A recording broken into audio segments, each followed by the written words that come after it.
SOS. SOS. Has anybody seen the Kobe Dean? SOS. Has anyone seen the Kobe Dean?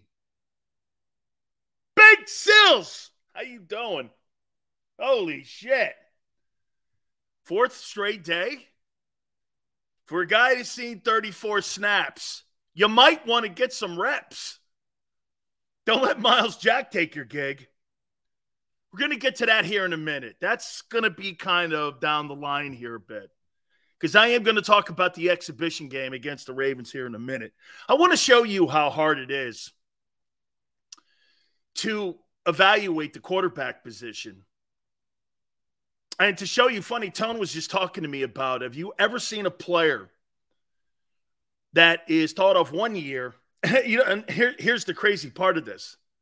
So who is he? Last year where no one respected him, or this year when people respect you? Who is he? Somewhere in the middle? Who is the guy? We'll talk about that top 100, okay, where they see him. The media does not respect Hurts.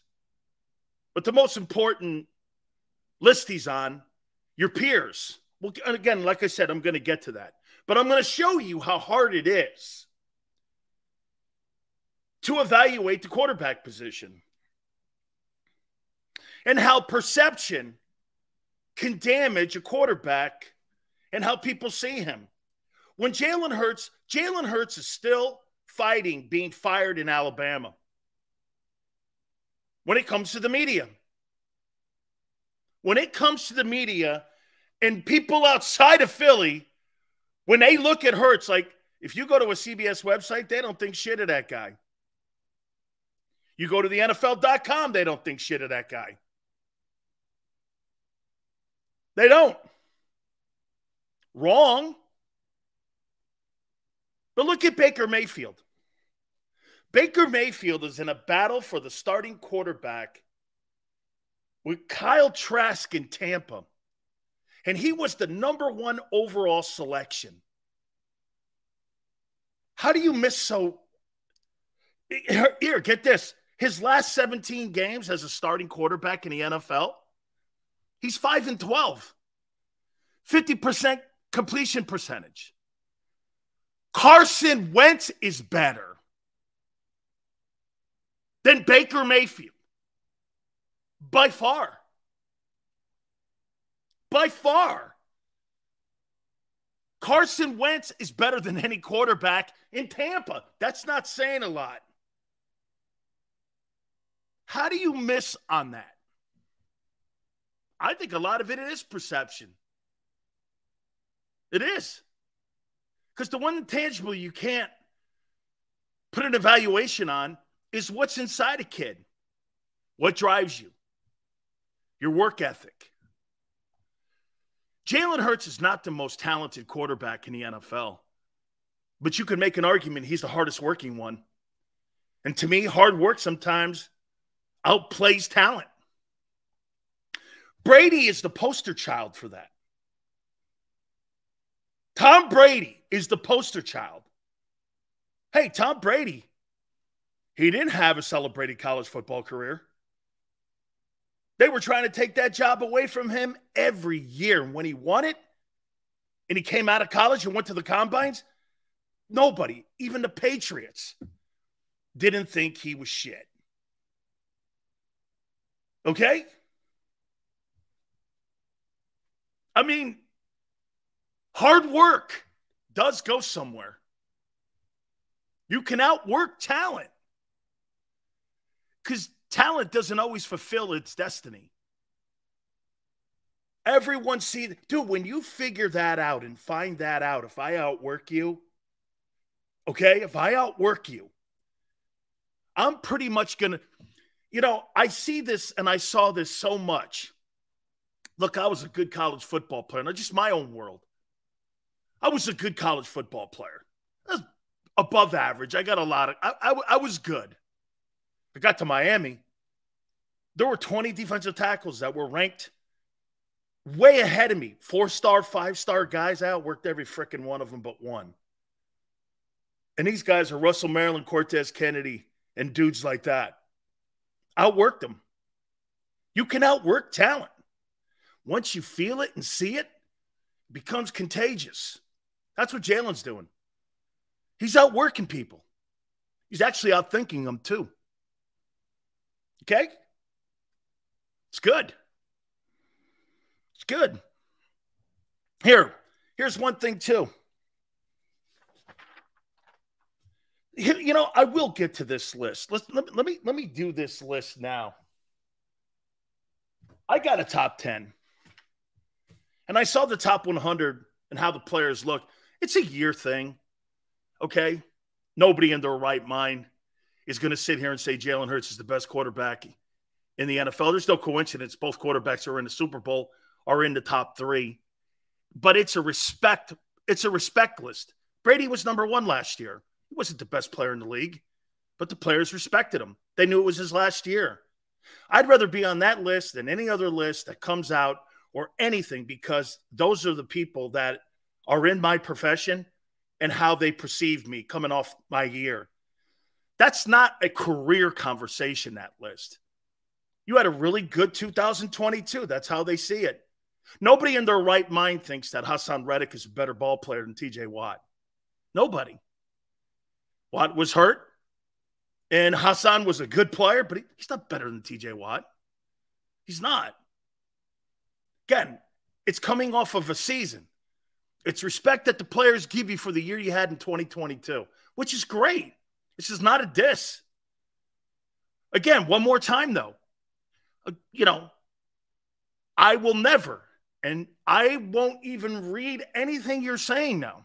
I have no interest in it. Am I going to sit here and ground somebody for one season, whether you're a defensive back or a quarterback? You want to have a conversation? Who's coming off the best 2022 season when it comes to quarterbacking last year? Absolutely, Hurts is in the conversation. Mahomes? Absolutely. All those guys.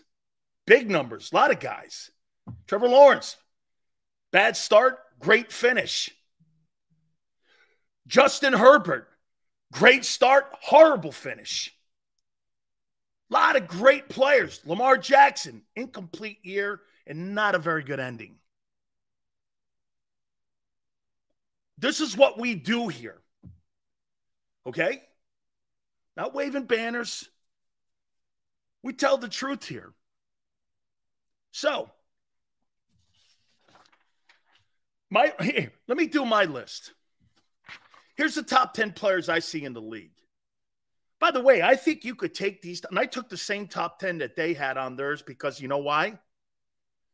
I'm looking at what the players said, who they thought were the top 10 players, and I'm going to use their opinions, but I'm going to put my spin on it. Now, this is opinion. How many? Let me ask you one question about Tyreek Hill. Joseph goes, Joe Burrow start to become injury prone. So is Jalen Hurts. If Tyreek Hill retired today, is he a Hall of Famer? No. Okay. I'll put him 10. I'm not impressed with him. I'll take A.J. Brown or Devontae Smith over him.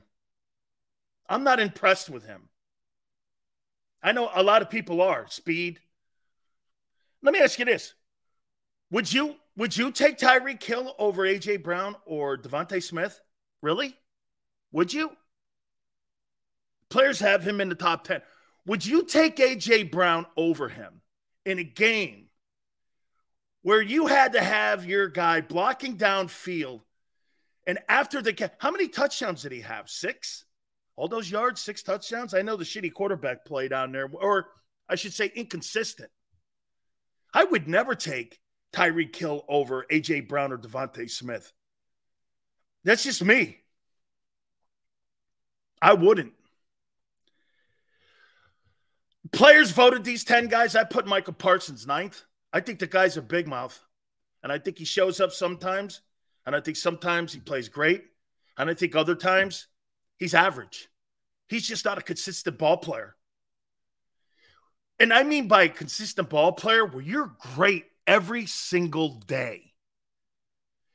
Hey, when you guys, some of you older guys, when you watched Reggie White, I won't even use Lawrence Taylor. When you watched Reggie White play, did you ever see Reggie White not show up in a game? Honestly, in games you lost even, do you remember Reggie not being a factor? I don't.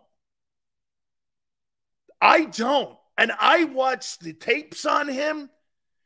I watched games that the Eagles lost. I was in the league at the time. I never saw Reggie White where you came away going, boy, they did a great job on Reggie. I've never seen anybody block him. That's the shit I'm talking about. Do you guys ever remember a game that Lawrence Taylor against your Eagles or your Giants, do you ever remember, win or lose, that guy wasn't killing people? I don't. I don't remember any of those guys. Micah Parsons, I watch him. I saw Lane John. Hey, I never saw Reggie White. And he went against Anthony Munoz. Blocked. That's greatness. That's greatness. Dude, every time that guy stepped on the field, 92, you were like this, holy shit, it's Reggie White. Holy shit, it's 56. When I see Parsons step on the field, I go like this. Okay, where is he? No problem. I think Gronk could knock his dick into the dirt. I'm not as high on it. I think, okay, boy, I'll tell you what, when you're the Dallas Cowboys, you get a lot of passage. Like here, Micah Parsons. Eagles have never really had an outside edge rusher like that. Okay, so you can't really use him like that because Micah's probably better than Hugh Douglas. He's probably better than Hugh. Dude, I don't see great. That's it right there, Jay. I don't see greatness with Parsons. Travis Kelce, number 8. Again, these are the players 10. I'm putting him in my order of 10. I guess so. Travis Kelce would not be on my team. I'd rather have Dallas Goedert. You know why? Because my guy's going to block the shit out of people. He's going to catch the football, and he's tough. This guy is part of an offense that runs the ball, catches the ball, and he's dual threat. Travis Kelce couldn't block us. He couldn't block his sister. I think he's Jason Witten 2.0. You ask me. Again, I mean, maybe it's just style. Maybe it's just style. He's kind of, watch this. Honest to God here. You know what, man? When I watch Travis Kelce play, why do I see Aaron Hernandez? Aaron Hernandez and him have a lot of similarities in the way they play the game. Aaron Hernandez was an all-pro. He was a Pro Bowl player. He was a good football player. And I see Aaron Hernandez when I see Travis Kelce. Okay. I say this at 7, Chris Jones. I think he's the best interior defensive tackle, and that includes Aaron Donald. Now, watch this. Is Chris Jones better than Aaron Donald? No. He's coming off a better year. There's a great example of what we're talking about with Hurts. Okay? Hurts is not better than Aaron Rodgers. Don't kid yourself. Aaron Rodgers is the 50th ranked player in the league? Really? Okay. We'll see who's going to be wearing a gold jacket. But Jalen's coming off a better year. Okay. And look at Aaron's numbers last year. They weren't horrible. They were below his standards.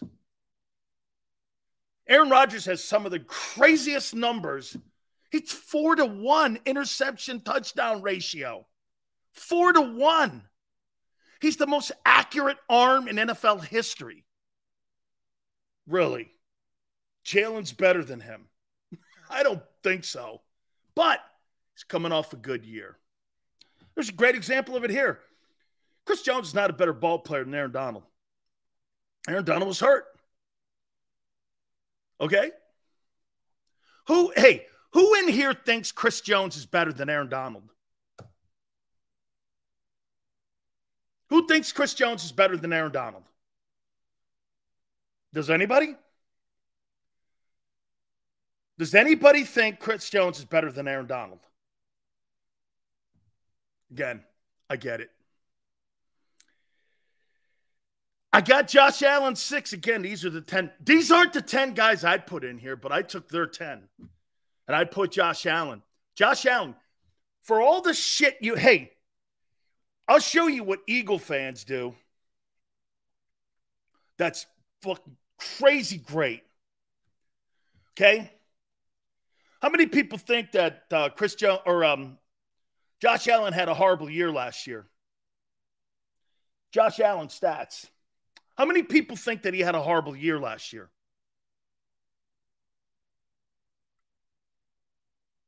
How many people think that Josh Allen had a horrible year? Won 13 ball games, too. See what Tone says. I'm always interested in what my friend says. Allen didn't have a horrible year to me.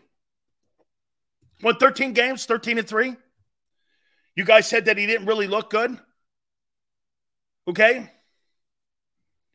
So last year, in a horrible year, according to some Eagle fans, he went 13-3, had 4,283 yards, 35 touchdowns, and 96 quarterback rating. And threw a 98-yard touchdown strike, which is the biggest play of the league last year. But he had a horrible year. Can you imagine when you guys figure he straightens it out? Is he going to go undefeated? No back, one wide out. He did that with.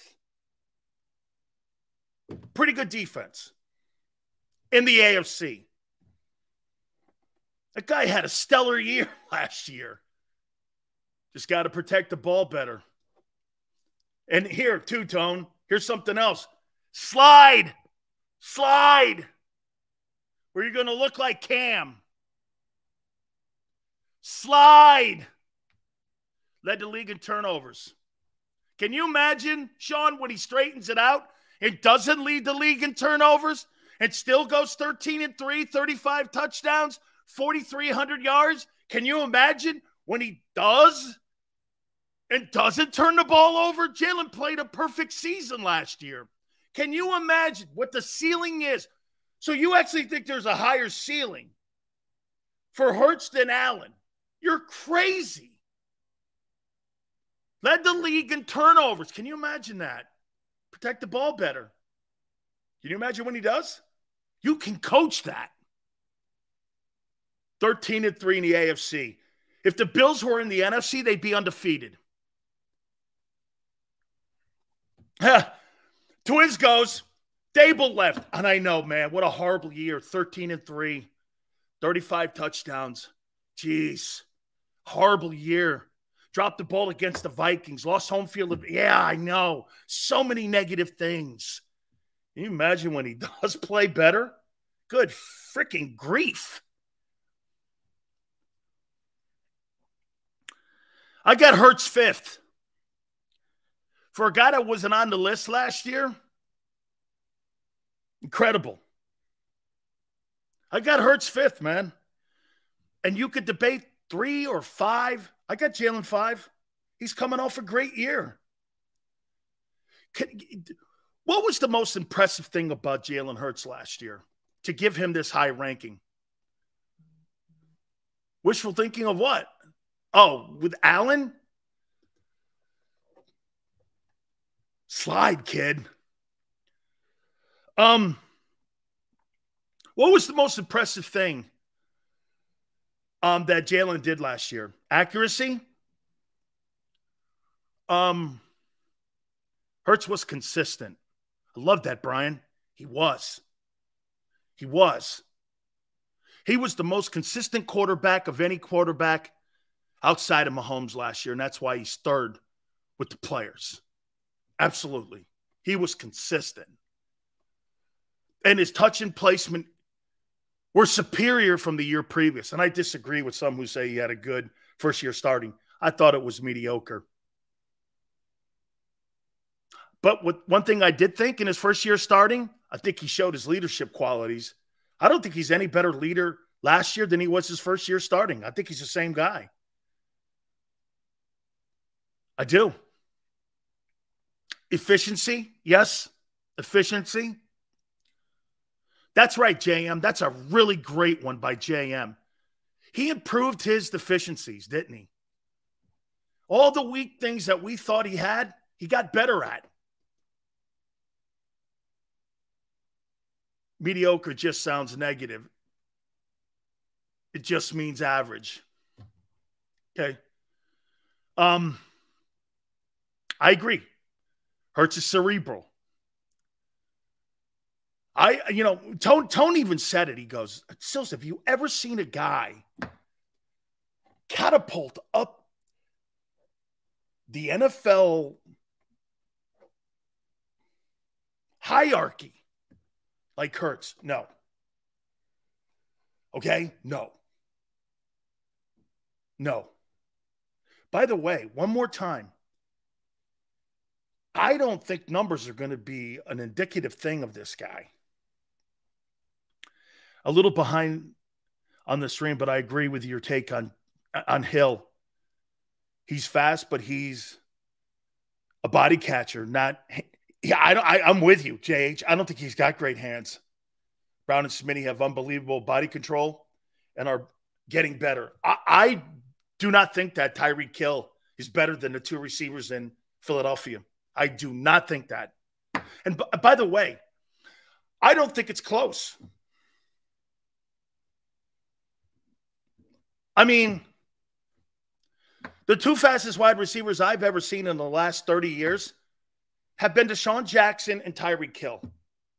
Hill's got a Super Bowl because of the quarterback he played with. But it just showed you he didn't need him then, and he didn't need him last year. He never needed Tyreek Hill. Tyreek Hill needed him. Tyreek Hill needed Mahomes. Most important thing that Tone and everyone else says, you know what that is? Winning ball games. You got to have the signal caller to win your ball games. You can have all the stats and numbers you want, but if you're not winning the games, and again, here is the difference between the Eagles and the Cowboys. They win the game, the Cowboys don't win the game. And you're going, what game is that? What? The games that matter. The games that matter.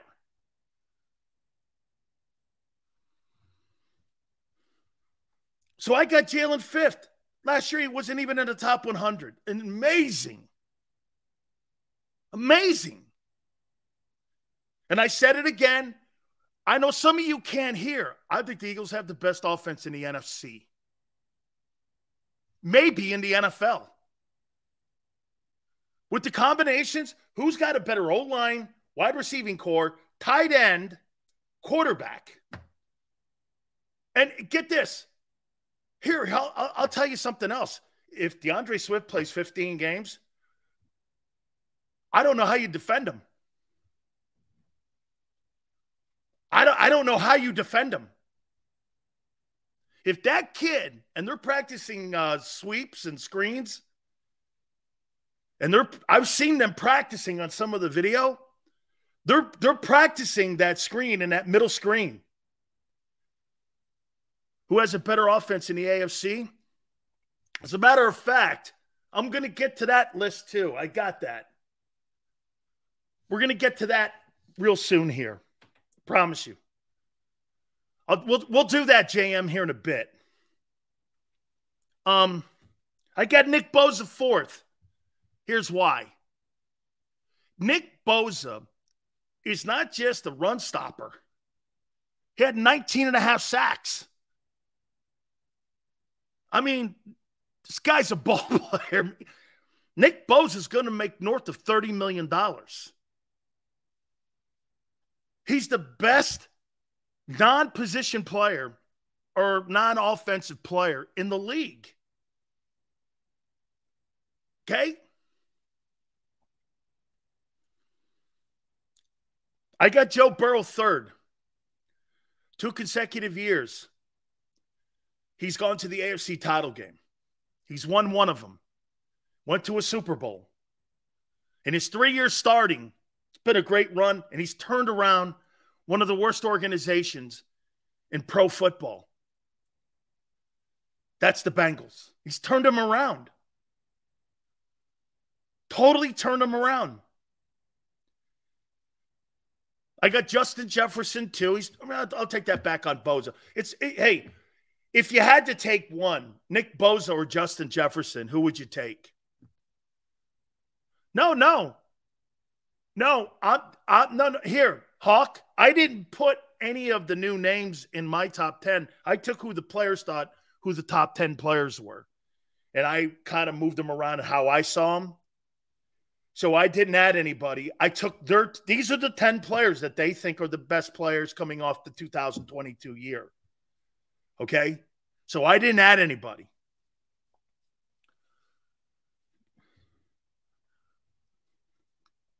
Jefferson, I don't know. I'm a defensive guy, so I'm probably going to take the edge rusher. Tone 2. I'm taking the edge rusher. I think you can win. Isn't it apparent? You can win without an elite wide receiver. You can win without elite wideouts. You can win without them. You don't have to have elite wide receivers to win. And Mahomes, number 1. It is remarkable where Jalen is. Now, with that being said, and by the way, I'm going to get to my Eagles here in a minute, who I want to see during the Ravens game. Let me ask you this. How many people think that people are setting Jalen Hurts up for failure with all this hype off of 1 year? You did it to Wentz. You propped him up. It was crash and burn. You called him elite. You called him franchise. Did you give him too much love too soon? Did you set him up for failure? Sure sounds it every time you mention the word Wentz around here. People go into a coma. Nobody likes to be proven wrong. No one likes to have what they thought could have been this turn out to be that. You propped up Wentz too soon. Do you think off of 1 year you're setting Jalen up for failure? What if he doesn't get to the NFC championship game? Did he fail? 255 million reasons why. Many people will say yes. That's not the point, Eagle fan, that Wentz is weak. You didn't think that. You think it today in hindsight. You didn't think that then. Stop lying. Again, Robert, that's hindsight. Stop lying. Bruce, you never thought he was your franchise quarterback when he was 11-2. Really?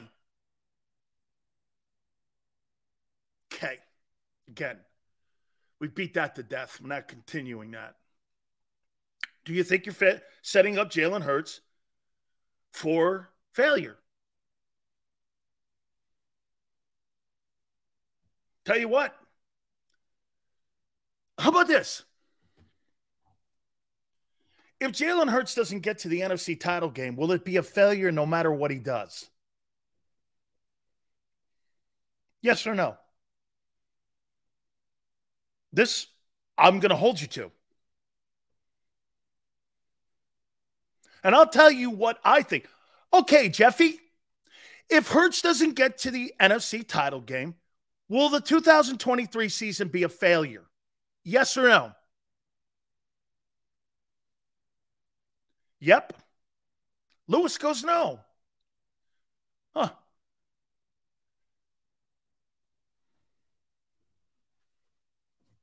No. Well, what the hell did you give him the $255 million for and prop him up as the best quarterback in the NFC? So the best quarterback in the NFC with the best talent and the best offense, if he doesn't get to the Super Bowl or he doesn't get to the NFC title, I didn't even say Super Bowl. He doesn't get to the NFC title game, he'll have a successful year? Excuse me, but slide over, Kirk Cousins. We have a new person in your room.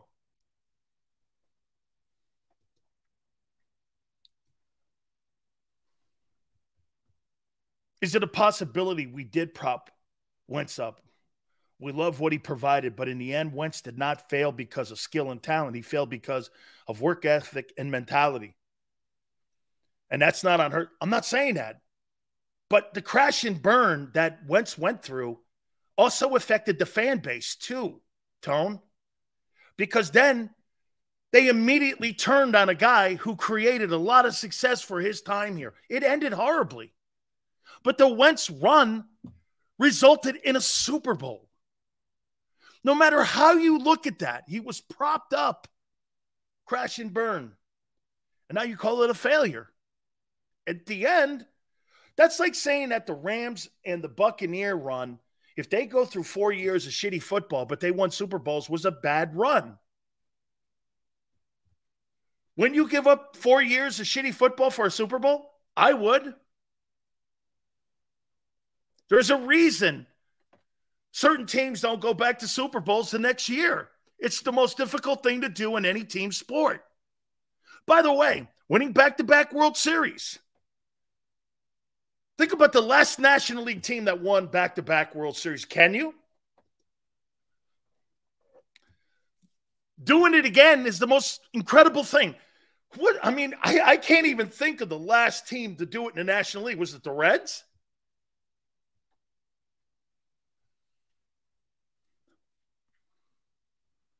I just think this. Don't set him up. His overall football career is looked at as a failure. He failed more as a teammate than as a player. Yes, because he's dopey. Carson Wentz is dopey. A stupid-ass picture the other day. He's dopey. He's as dopey. He's as dopey as Baker Mayfield. Baker Mayfield is a cheerleader. Carson Wentz is dopey. They're two immature guys, just different in how they do it. Those are two dudes and two examples of people that are just not made out to lead at that position. Another guy, a Jay Cutler, is another guy. Is another dude like that. Jeff George, all those guys that have all that talent. They're just dopey, stupid, and don't care. And get this, the most impossible thing to evaluate at that position. Okay? Wentz is dopey. Stop that. Perception is everything. Okay? Perception is everything. All right, I'm going to move on to this one before I get into the preseason here. Where are we? All right. So the fourth straight day, Nakobe Dean's not playing and Miles Jack is getting reps. Do you have a concern? Do you have a concern?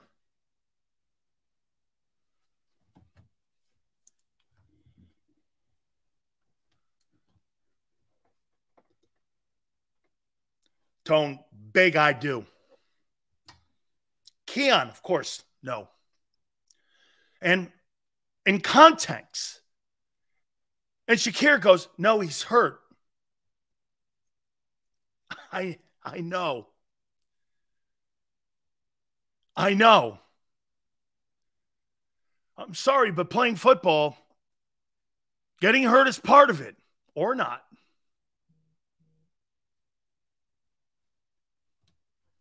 Sorry, but that's part of it.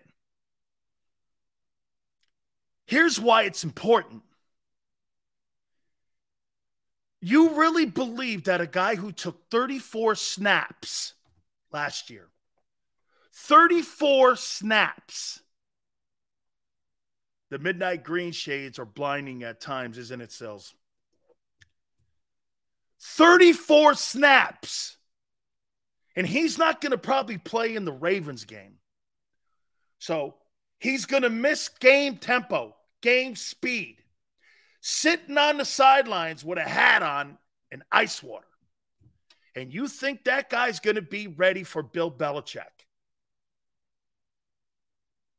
I don't care who is in the backfield for Bill Belichick. Nakobe Dean will not be ready just in game tempo. I'm just going to start him week 1. He needed reps. He needs reps. Game reps, not practice reps, where the coaches sit around going, kissing his ass saying how good he's doing. That's not that they're lying to you. So let me get this right. You just signed 2 dudes off the street and they're already running with the 1s and 2s. Why did you have those other guys go through all those OTAs and mini camps? To just pull 2 dudes off the street and have them running with 1s and 2s. Personally, I think Nakobe Dean could lose his gig.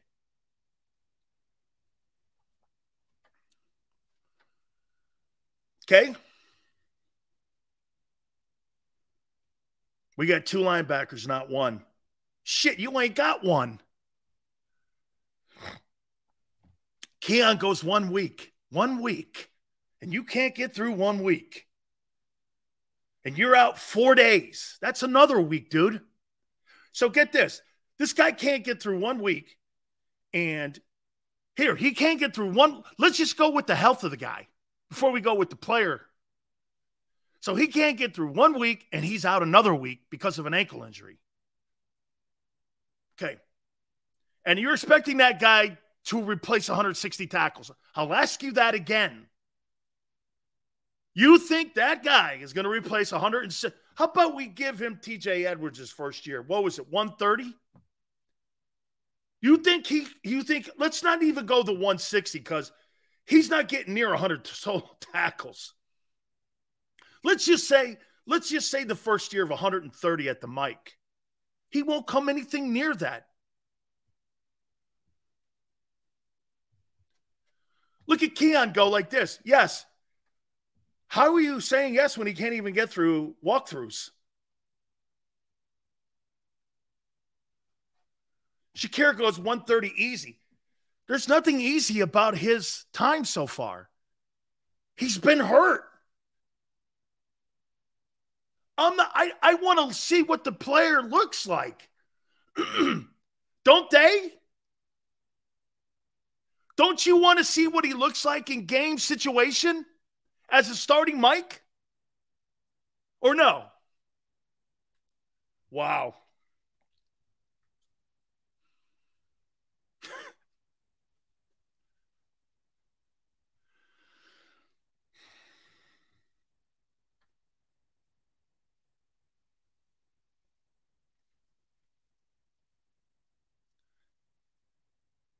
Every single linebacker that they have, you guys have gone on the cheap.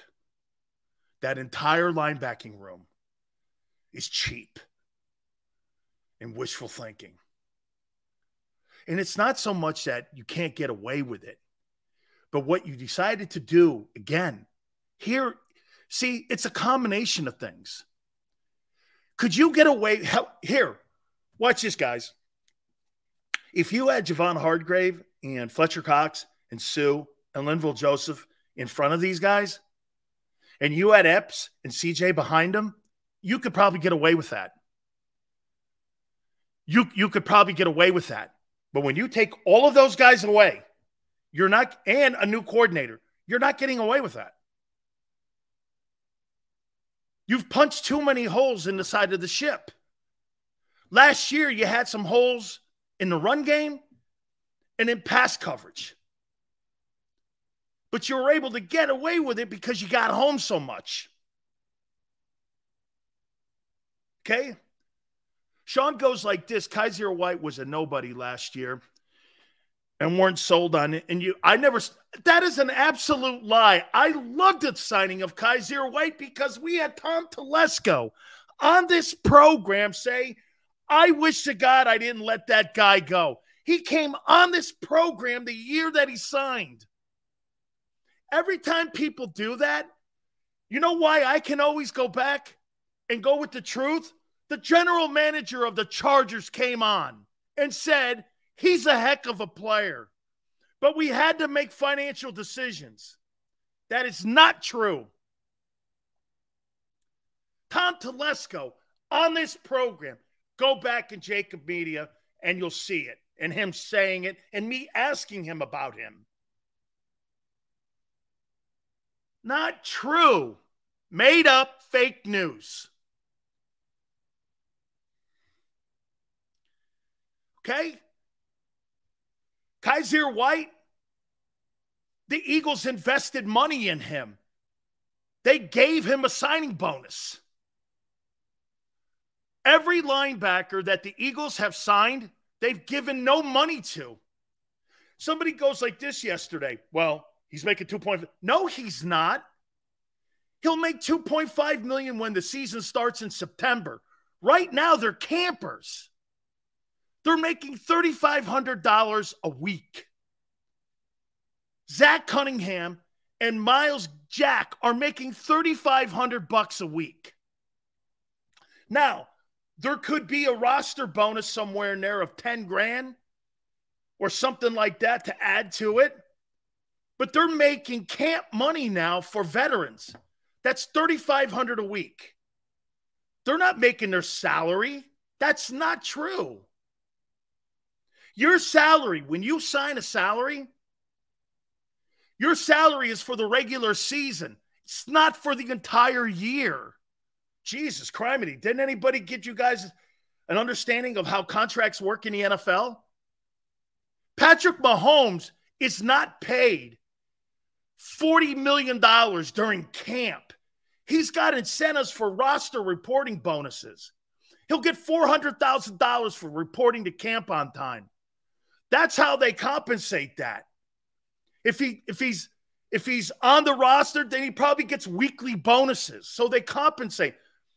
Like when Jalen Hurts' contract is not for the postseason. He's got incentives in there. If you get to the NFC title game, he probably gets an additional $1 million. If he gets to the Super Bowl, he probably gets an additional $2.5 million. That's how incentives and contracts work. That's how, read a CBA one day. Okay? The guaranteed money could be spread out, JM, over the year and quarterly, depending on how you want it and how Nicole Lynn wanted it paid out. Some guys want it in bulk sum like Dak did, and some like it spread out 4 quarters for tax reasons. Absolutely. But these guys got no bonuses. Okay?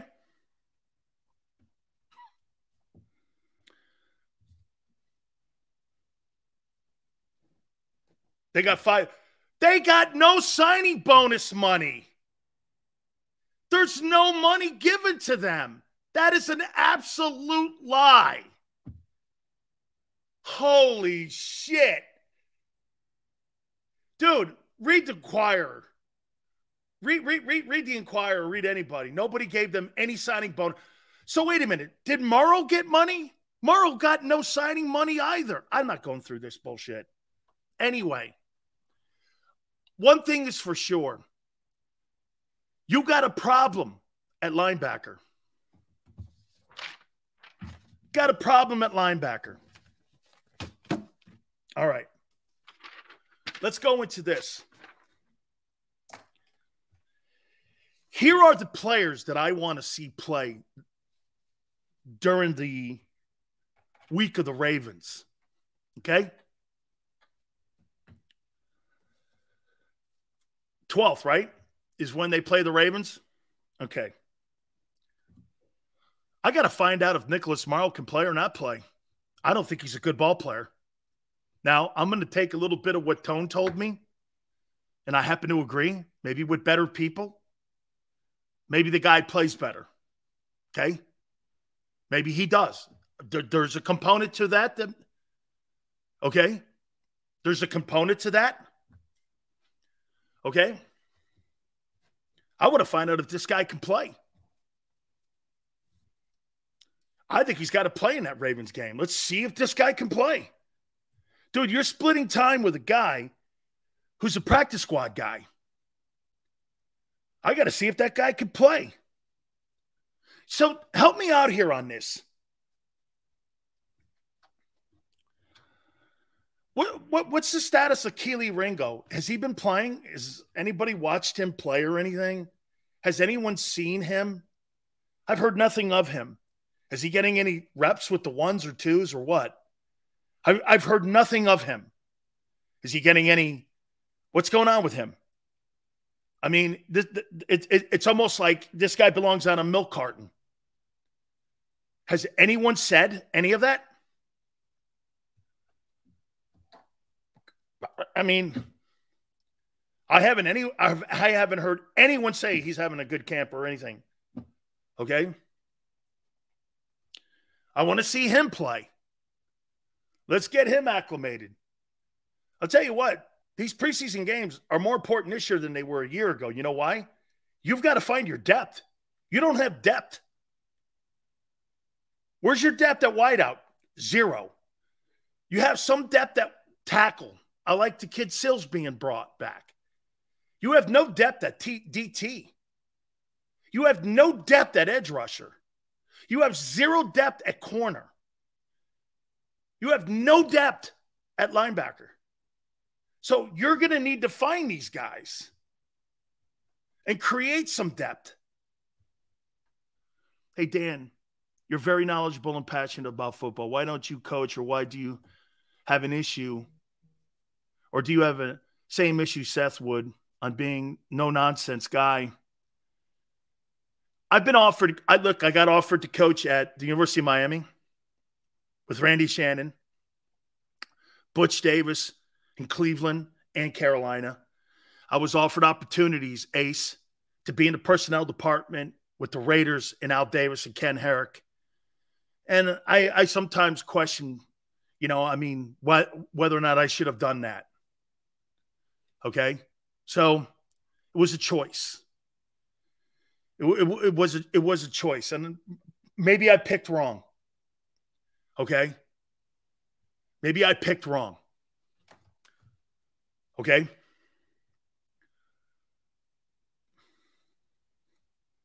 Maybe I picked wrong.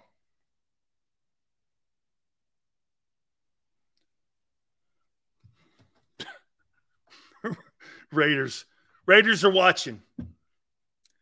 Thank you. Okay. Let's see here. Nakobe Dean and Miles Jack starting linebacker. As long as Miles Jack is the mic, I'm good. JM, you think the O-line depth is a concern? Jack Driscoll, Tyler Steen, or Cam Jurgens? I don't know. It's not quite a year ago. Dillard's going to start in Tennessee. I get it. Say him out. I don't know. I'll get to this. I wanted to see Nakobe Dean, but he's MIA. We've already gone over this guy. I want to see him play. I've got to see Miles Jack play. He's 9. I'll tell you what, man. They threw these guys right into the fire. Did they not? Okay? Did they not? Lickamar, Sills' coaching career would have been nothing but stories like Slay and Matt Patricia. Really? Well, I did recruit Cortez Kennedy and Russell Maryland to the University of Miami. And I did convince them to go there. And also Bryant McKinney. They asked me to get Brian McKinney in the room there for Ed Ogeron. And I made a call to him and went and saw him. I can name numerous people that I've done that to. Ray Buchanan, done that too. You have no idea what you're talking about when you're talking about personnel on what the school asks me to do and go and talk to people. I recruited Vince Wilfork for the school. Okay. I'd like to see Milton Williams. Okay. Like to see Milton Williams. I want to see him get a lot of playing time against the Ravens. I want Quez Watkins. Quez, better get your ass out there, son. All that lip service, you're a number one. As far as I'm concerned, Marshmallow, your job's on the line. Your job's on the line. Sidney Brown. Anybody give me an update on Sidney Brown? How's he looking? I like the player, too. I'm a fan of his. I liked him coming out of Illinois. Okay? I like this kid. Hard hitter, tough, athlete, fast. There's a lot to like about this guy. I want this guy to get a lot of playing time because they may have to play him. I want Sidney Brown to be my starting safety. So I got to get him up to speed. I got to play him immediately. Because personally, you give me Sidney Brown or Reed Blankenship, I'm sorry. I hear people saying it, Reed Blankenship or Sidney Brown. I'll take Sidney Brown because there's more of something there, I think, than Reed Blankenship. I know it's hard to repeat with the NFC being weak. Do you think Howie can get away with the deficiencies at the line? I do. You know what's going to be important, Ace? The depth. Why do you think the Eagles were able to put 22 of the starters that they started the season with in the Super Bowl on the field? They had exceptional luck and great depth. They don't have that this year. You lost all those frontline guys, especially on the other side of. By the way, one more time, I'm not saying you're not going back to the Super Bowl because you're not good on offense. I'm saying you have by far way too many question marks on defense. That's what I'm saying. Did you ever notice me going like this? We're just not good enough there. Well, it's probably true you're not because you're not experienced enough. It's the depth. It's not the talent. Okay? Look at Dank. Question marks like what? If you don't know what the question marks are, Dank, 2 all-pro corners. One guy sucked last year at the end of the year. You have no depth at corner. Don't lose one of those guys. You're in trouble. Your safety position is in tatters. Your linebacking room is awful. Your DTs are completely inexperienced except for one. Any other questions? The right guard. I want Jurgens and Steen to fight for the job in exhibition football. Best man win. Let these guys get out there and play. Get them going. Let's find out. Because the cool thing is, here, I'll say this to you. Personally, I'd like to see Steen win the job and Jurgens get and have to fight for it because you know what you did? You created depth for the oldest player on your offensive line. In case there's an issue with him and he goes up, Father Time's going to catch him. Jason Kelsey, Time's going to catch him. Either he's going to get lucky and run through the tape this year, injury-free, or we're going to see Father Time. Brady's the only man that has ever defied that. How many times you watch players you go, holy shit, I can't believe that guy fell off the planet like that. You watch Justin Verlander this year. When you watch Justin Verlander and Matt Scherzer and you went like this, holy shit. Verlander won the Cy Young last year. He looks like shit.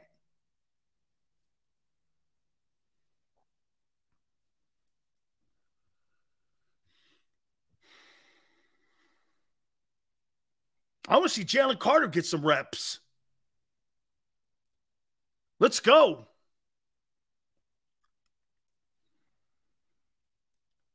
And the most important thing I want to see And get this, Teddy Bridgewater's now off the page. He just signed with Detroit. So you don't have him anymore. He's doing physicals with the Detroit Lions. Look what the Lions did. The Lions got some insurance in case Jared Goff either sucks or gets hurt. That's a great sign. The Lions, man, I tell you, I got to see how they're going to play. But I want to see that team. That's going to be an interesting ball team. I think Marcus Mariota, and I said it when you guys signed him, he's going to be in a different role, so I guess let's see what it's going to be. But Marcus Mariota is who he is. He was not an NFL quarterback. Never was. Spotty sometimes. I don't know.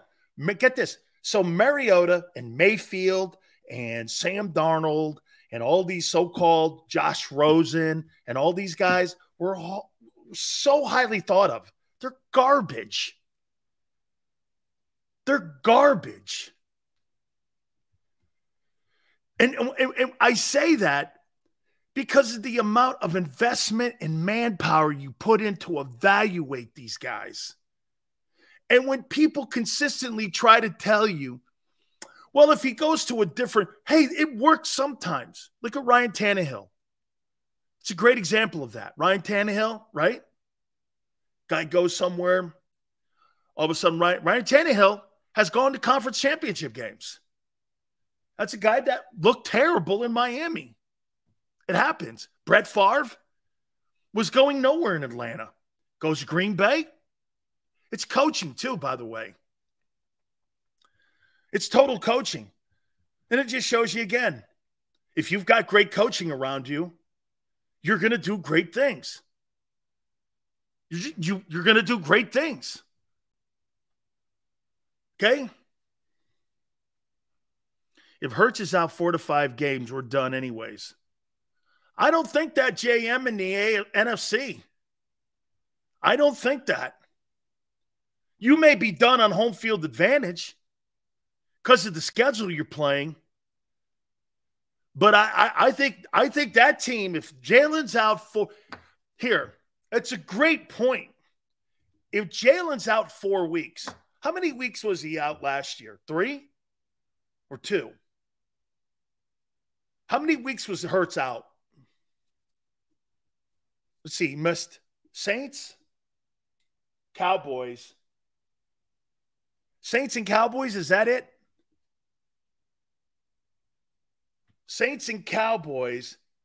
And then he came back for the final. I think it's 2, right? Saints and Cowboys. Okay. You can't miss a Cowboy game this year because that'll cost you the East. Because I think the Cowboys are going to be right there.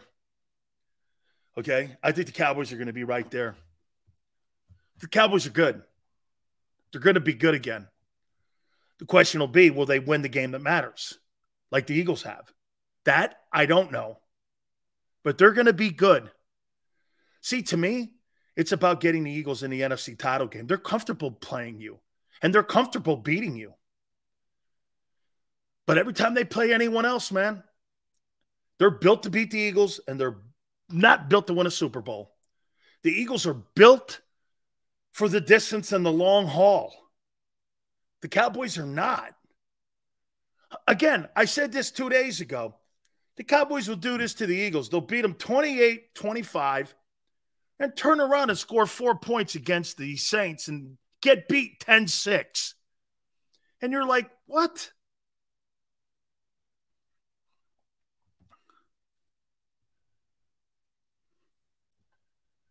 Cowboys have a back that can beat you. No, they have a quarterback that can beat you and has beaten you and does beat you.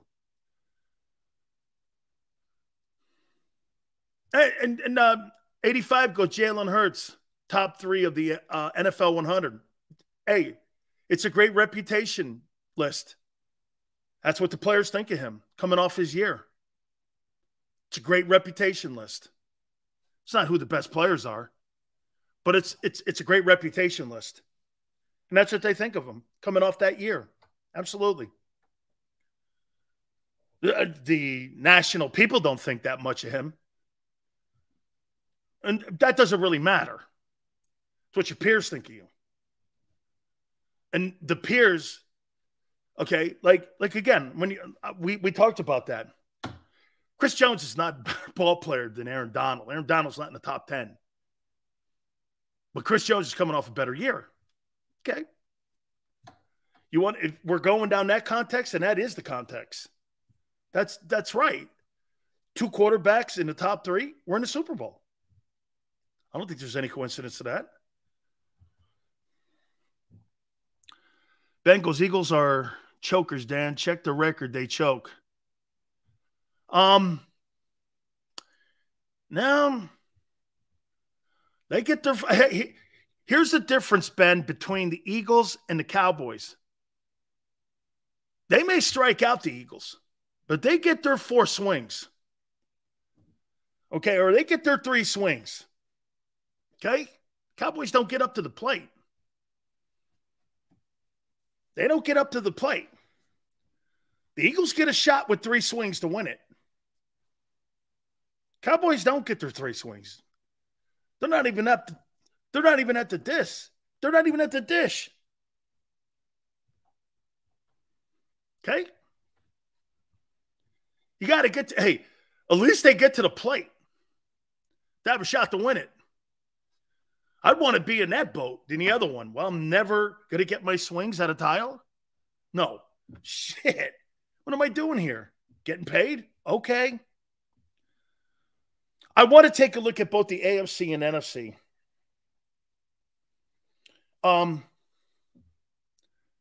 I think it's going to be a hell of a race in 2023. I think this is going to be an insane race. I really do. I think this is going to be absolutely incredible, this race. I cannot wait. By the way, please do me a favor and make sure all Eagle fans, the official home of Eagle fans, is King of Prussia Hooters. This is the official home also of Big Sills and the National Football Show throughout the entire 2023 NFL season and college football season. If you want to do your draft parties, make sure you call them. I'm hearing limited seats. Limited seats to get your draft party there at King of Prussia Hooters. Right. NFL preseason. You know, the NFL truly starts this Thursday. Hall of Fame game's kind of a whatever game. Preseason really starts on Thursday, and this is going to be your place to go watch your favorite ball here. Daily specials Tuesday. You buy 10 wings, you get 10 boneless wings free. 1983. That's significant. The year, but it's $19.83 all you can eat on Wednesdays. They eat for free on Saturdays. $6, 6 items. This is what you get during happy hour, man. Miller Lite, tall drafts, Coors Light, tall drafts. 6 items, $6. Put them together. You also get 6 boneless wings. 240 North Gulf Road, King of Prussia. And when you go to Hooters, do me a favor. Tell them Big Sills sent you.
Go passionately. Go fearlessly. Go confidently. Go Birds! Go confidently towards your goals with First Trust, Philly's hometown bank for nearly 90 years, and the official bank of the Philadelphia Eagles. We're focused on getting you over the goal line. So go with conviction. Go with trust. Go Birds! and go forward with us by your side. First Trust Bank, the official bank of Philadelphia Dreams. Up and go Birds.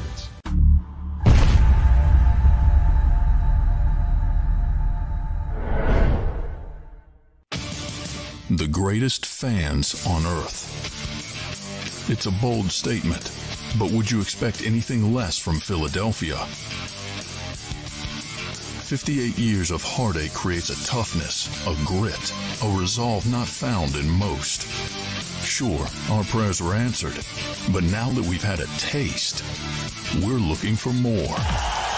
Pondley Hockey, official partner of the Philadelphia Eagles. All right, did you know I was the Mommy Slam Dunk Champion? Really? Yes, really, don't sound so surprised. Let's see it. Oh, you're ready. All right, here we go. Let's hear the crowd. So go to right, go to left, fake 'em out. Mama, go up, mama! She did it. Again? You can't avoid gravity, but United Healthcare can help you avoid financial surprises by helping you compare costs and doctor quality ratings. United Healthcare. Uh-huh. EAGLES. Eagles.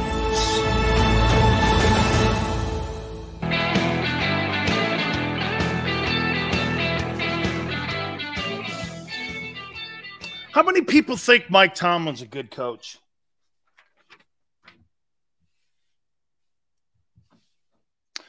By the way, Tony Siracusa, college football's in chaos right now. Never seen anything like it. Okay, the Pac-12 is finished. There's no more Pac-12. It's done. After, how many years? Since 1915. Over. How many people think that Mike Tomlin's a good coach?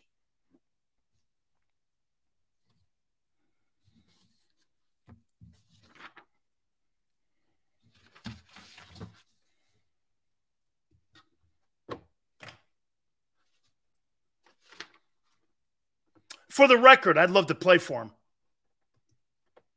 Definitely a good coach. I think question is, Tomlin a Hall of Fame coach? Interesting take. What's the difference between him and Dungy?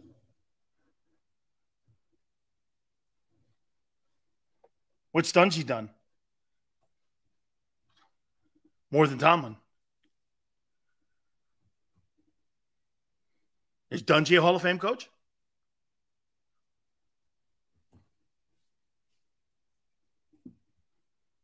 Pretty compatible. Tomlin is, but he might get the boot. Okay, well, you tell me if you think this is good. By the way, I think Tomlin is, please don't get me confused. So do you think that since 2009, he's 5-8 in the postseason, missed the playoffs 6 times with the Steelers? That's Hall of Fame?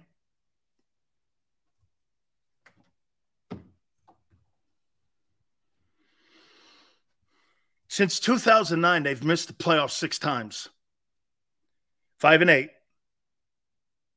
I mean, they haven't won like a significant playoff game in like 14 years.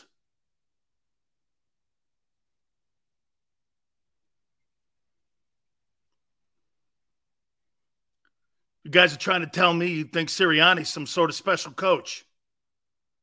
I'm showing you how hard it is to win in this league. I'm talking about a guy who I revere, Tomlin.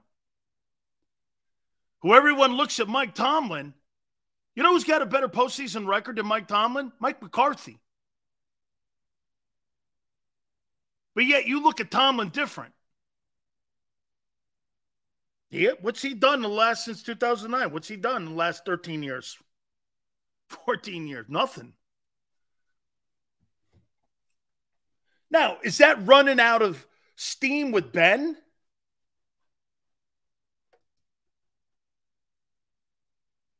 When you make the Dungy comparison, you got to put Tomlin in there. Okay.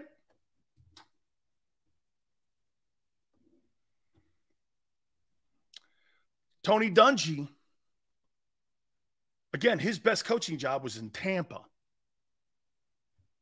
Not in Indianapolis. With Peyton Manning. Gee, really? He had Peyton Manning in Indy. He must have won 5 Super Bowls. No. Oh.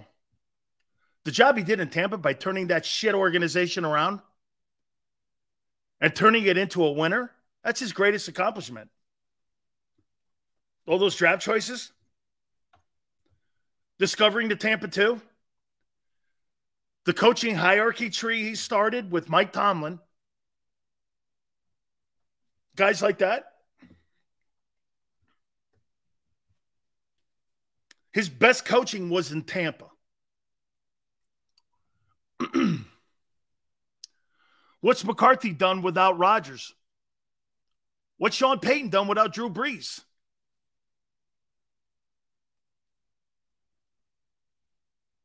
What's Sean Payton done without Drew Brees? Drafted Taysom Hill? Maybe the most overrated contract in the history of quarterback play in NFL history? Next to the juice guy?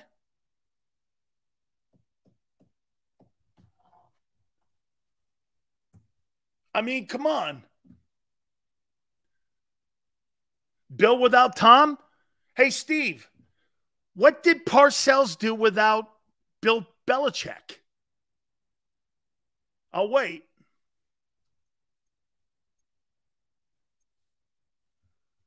We can play this game too. I can go down the line with all of them. Ain't that hard. I mean, it ain't that easy to win in the postseason. And coaches are constantly on the firing block, no matter what your name is. Tomlin, Sirianni, Doug Peterson. Doesn't matter. The coaching profession today is less safe than it's been in the last 20 years. No matter what you do.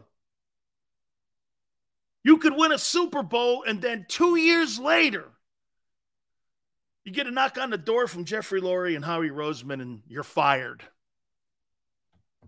Doesn't matter.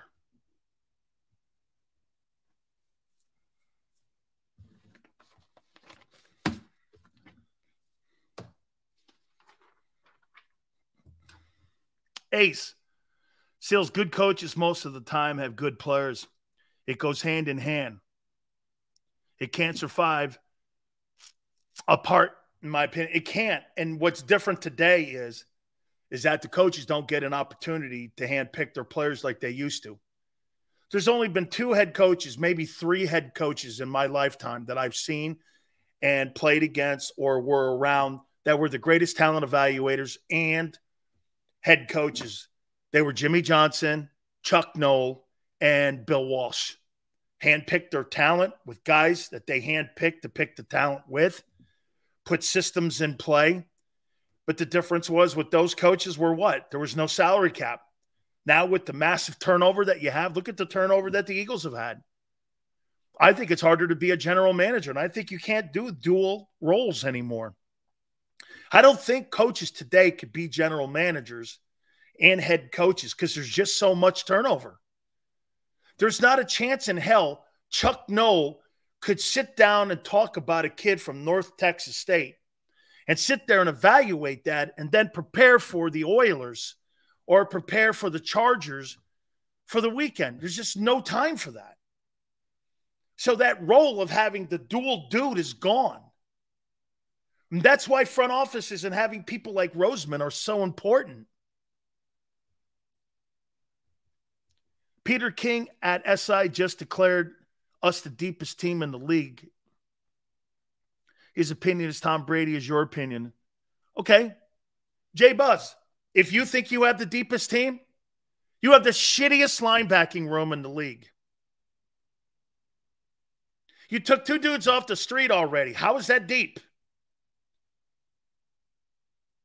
You got 2 defensive tackles that don't start, that are going to play a significant role this year. Your safety position is not very good. How are you the deepest team? Well, NFC, you might be. And again, you're nowhere in the 49ers room in depth and in talent. Peter King can say whatever he wants. I'll give a shit what that guy thinks.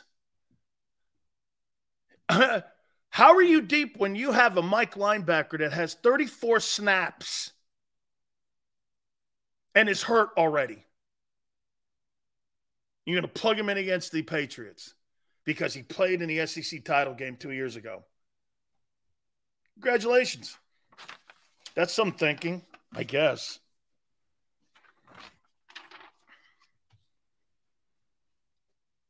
By the way, I do think that Saints team, now that you get Kareem Hunt to hold down the fort for a couple weeks until Kamara gets there. So your backfield is going to be, let's take a look at that offense for a second in New Orleans. You're going to have Kareem Hunt and Alvin Kamara, Olave, and Michael Thomas, a really good O-line, and an outstanding defense. You want to hear something about Cam Jordan? How many people think Cam Jordan's a good player?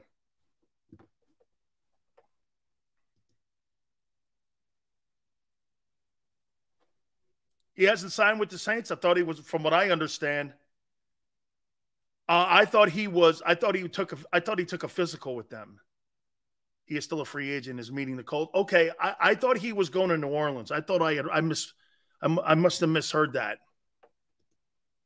Report came across 8 minutes ago. Okay, I thought I heard that he was in New Orleans.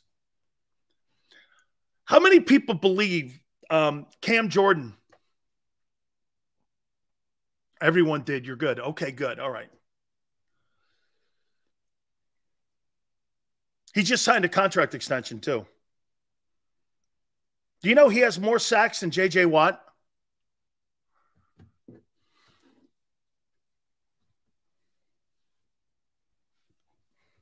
He has more sacks than J.J. Watt.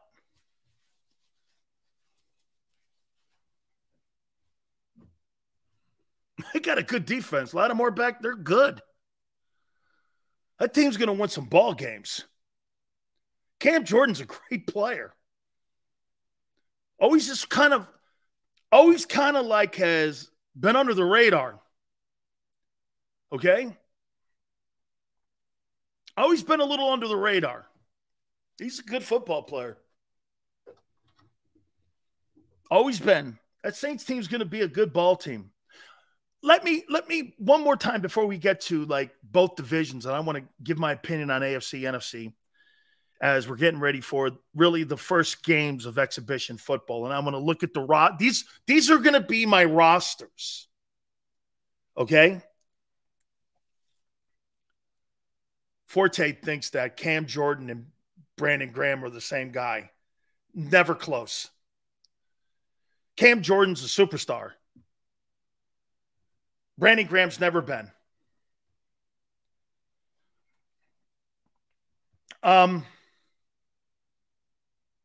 Pete Carroll said something today, and it just shows you great coaching again.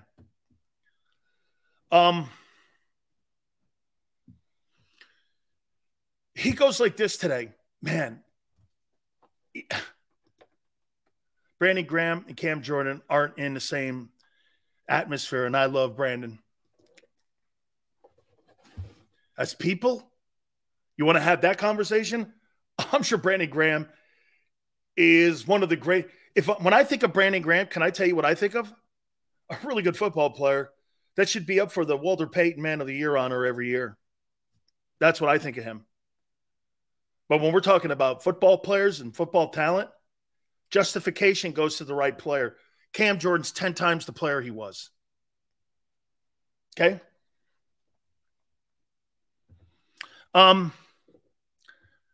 Pete Carroll said something today.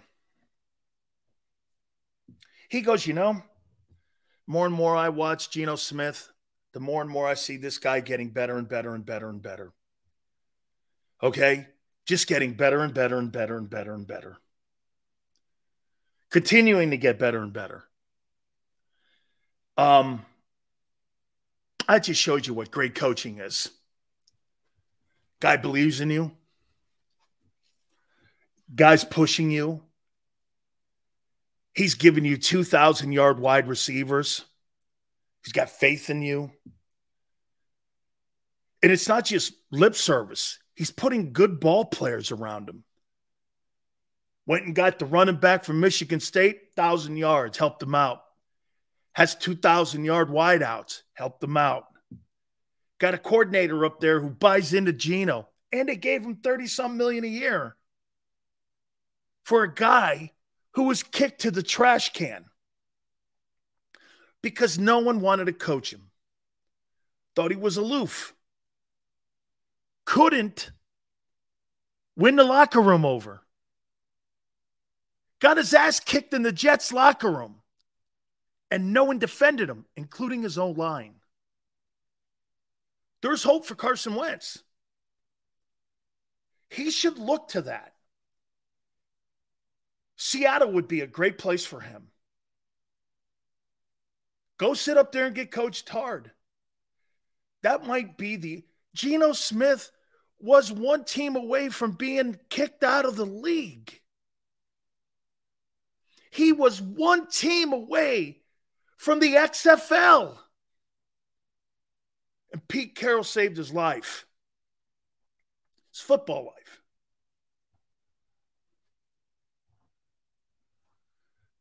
I'm not going to Denver. Why would I go to a coach who I think is overhyped and overrated? And he's more worried about being on Fox and talking shit on other coaches than worrying about his own sandbox. Pete Carroll doesn't talk shit on anybody. Shit, man. Russell Wilson. He must have looked at that and went like this when he got to Denver last year. Wow. What a culture shock. He thought he was going to run it his way. Thought he knew, like Brady knew. See, Russell Wilson thought he was Tom Brady last year. Yeah, well, on the way to trying to win a championship, everyone realized he's a fraud too. He's a movie star now. Russell Wilson's not an NFL quarterback. He's a movie star. He and his wife are movie stars. They're not football players anymore. Okay? He's not a football player. He's a celebrity. You know? He's a celebrity.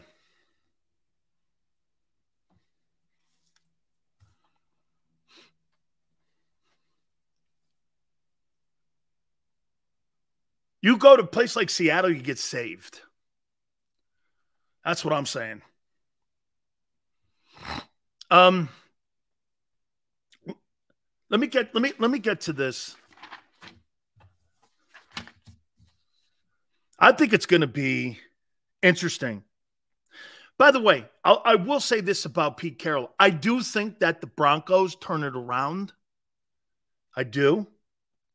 I just think there's a little bit of fraudness with, or being a little bit of a phony with Peyton. Okay? I do. All right. I want to start the AFC before we get to the NFC. Thursday night, we're really going to start our exhibition football season for the NFL teams. A lot of teams have, especially in the NFC, I think it's going to be imperative that you play a lot of your younger players because depth is going to win that conference. See, you could say that you think you have the deepest team. You know full well you don't. Peter King's watching it from 35,000 feet. How many times last year did you watch people talking about the Eagles? And they were making these crazy-ass statements about the Eagles. And then, like, the Dallas Cowboys have the best offensive line. If you listen to anybody outside of Philadelphia, they would say other teams had better O-lines. Your O-line's aging. And I'm like, that's not what I saw. I watch that team on a daily basis, and that's not what I saw. Peter King doesn't watch that team on a daily basis. I do. And one thing I would not say is that O-line's old. You may be old on the roster with your age next to it, but they don't play old. Okay? Your right tackle and your center are just as good as your left guard and your left tackle. And better, actually. The older guys are better than the younger guys. Think about that. Shit, last year, your 31-year-old right guard, Sayamalo, and your 34 or 33-year-old right tackle and your 35-year-old center were better than your left guard and your left tackle, who are in their mid-20s.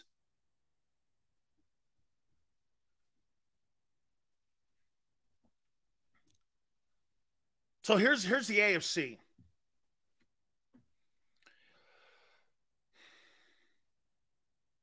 I think the Dolphins have a really good roster.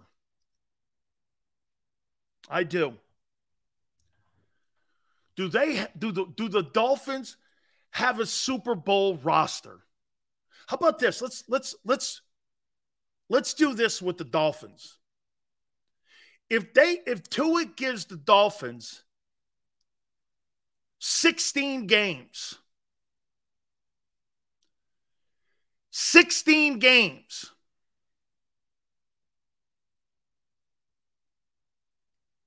how good will the Dolphins? Could the Dolphins get to the AFC title game if he gives them 16, 17 games?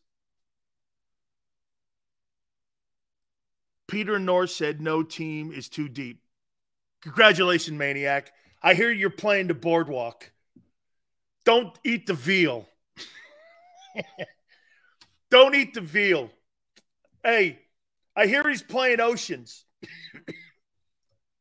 He's playing the ballroom at Oceans, Maniac. Don't eat the veal.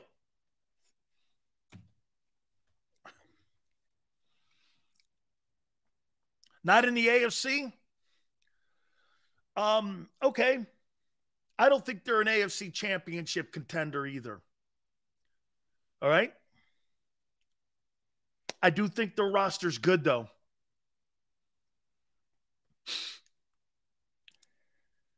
Broncos. AFC West, one of the better divisions in football. I can't wait to see these young guys playing on these teams this preseason. I think depth is going to win. And when I get to the NFC, and I'm going to give you an opinion on the NFC, okay? Rosters are going to win this thing, not the talent you have on your starting depth charts right now. So how it looks on August 8th, it has no bearing on who wins the NFC. No bearing. How about this? Does Wilson have a bounce back? Yeah. To what level, though? To what level? Like, do you think that, how about this? Who has a better season for the older quarterbacks? Aaron Rodgers in the AFC or Russell Wilson? Both Hollywood movie stars now. Or do both not make the postseason? Wouldn't that be crazy? Russell Wilson and Aaron Rodgers don't make the postseason. Try that one out. I think that Browns, JH says, no one is saying Howie has to draft Fred Warner every year, but if they applied to the same dedication to evaluating linebackers as they do with D-line, we would have a stacked defense. Why doesn't he value the linebacker position? Because I think he puts more value in the defensive line and the offensive lines. And get this, I'll tell you, JH, Cowboys just grabbed Mike Hawk for linebacker depth. Hey, you can get away with suspect linebackers if you invest in your. It's a great take, JH. But here, this is why you were able to develop a guy like T.J. Edwards and Kaiser played well, because the guys in front were just really playing great. They had a great. Some of those guys had career years. And you can get away with that, especially when you got behind you. Get this. Look at what you had last year and what you don't have now. You had a defensive tackle that had 11 sacks in front and 60 tackles and 16 quarterback hits or 16 TFLs, whatever it was, in front of T.J. Edwards with Fletcher Cox. Behind him, you had a guy that led the NFL in interceptions and another guy with 91 tackles. You can get away with that. But when you're new in front, new behind, new at linebacker, you're not getting away with that. And new upstairs, you're not getting away with that. It's common sense.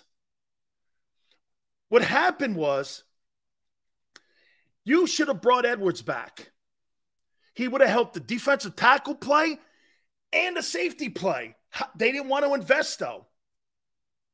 Dude, I understand not giving Javon Hargrave 20 and Gardner Johnson 8.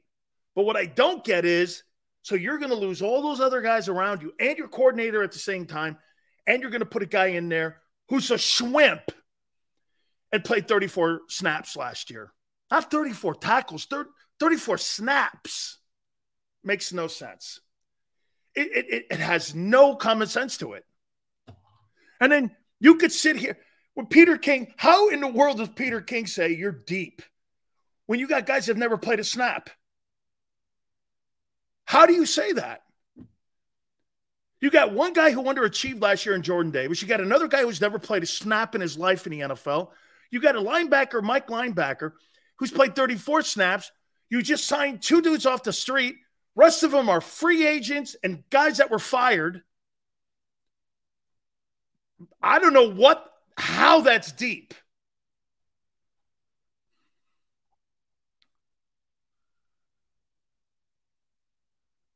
All Eagle said, Sills, you said yourself Carter is much better. Hey, Tone, can you put that up there? Because I like to finish that one.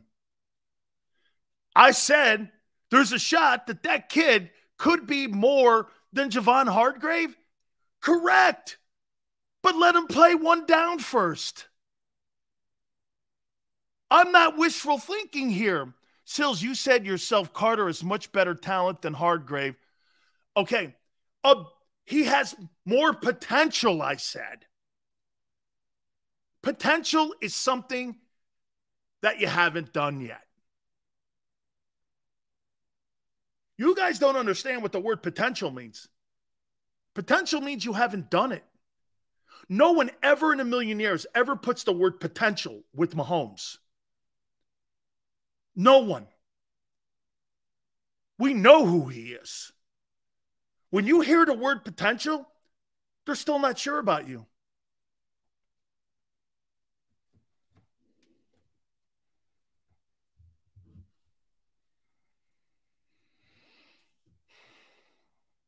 I like this Browns team. Don't go to sleep on them. Don't go to sleep. Ravens, interesting ball team. A lot of work on defense they did in the offseason. Eric DeCosta did some nice stuff. I think Lamar Jackson is going to be, and I think, get this, I think Lamar Jackson is going to play like his hair's on fire this year. I think you're going to see this guy, and he is going to be full gas pedal down. You think you're going to be in an F1 race. This guy is going to go full pedal down. He's one of my favorite people, one of my favorite role models, one of my favorite guys in the NFL. I admire this kid. See him out playing with the kids, impacting the community. Loves kids that grew up hard like he did. People doubting him. People being racist with him, wanted him to play wide receiver, unanimous MVP. Nothing about that kid I don't love. Now, I didn't love the way last year ended. It was disappointing, to say the least. However, there's too many more intangibles that are great about him. You know, I got into a back and forth with him when someone insulted him. You know, Lamar's got gold teeth, right? And wears cornrows. Cornrows are a symbolic thing of the past. For African Americans, people don't realize it. They just think it's a hairstyle. It's not. It's symbolic. And he had it, and some guy goes, D, don't you think you'd be a little bit more dressed and represent your team better? And I called the guy a racist, and Lamar goes, thanks, Sills. And I go, bro, I think you're one of the absolute great role models in this country. I'd be proud to have my daughter date you or marry you. He is absolutely everything you want in a role model. I'm rooting for him. Totally dig him. Okay? I mean, just he's Can I tell you probably why? You guys remember the wide receiver Lamar Thomas? Played with the Dolphins. He's a Hurricane. He recruited him. He was a wide receiver coach at Louisville and University of Miami with that asshole Al Golden. Didn't want to recruit him. And I'm like this to Al, this kid is the real deal. And he goes like this. I go, you missed on Teddy Bridgewater. Get this guy. Nah, I don't see it. He's just an athlete. I'm like, this guy's a good ball player, guy. He's like, and he's a South Florida kid. Nope, passed on him. Wins the Heisman. And that's why when I went on the air in Miami, I used to kick the shit out of Al Golden. Can't pass on Lamar Jackson. And he's a South Florida kid.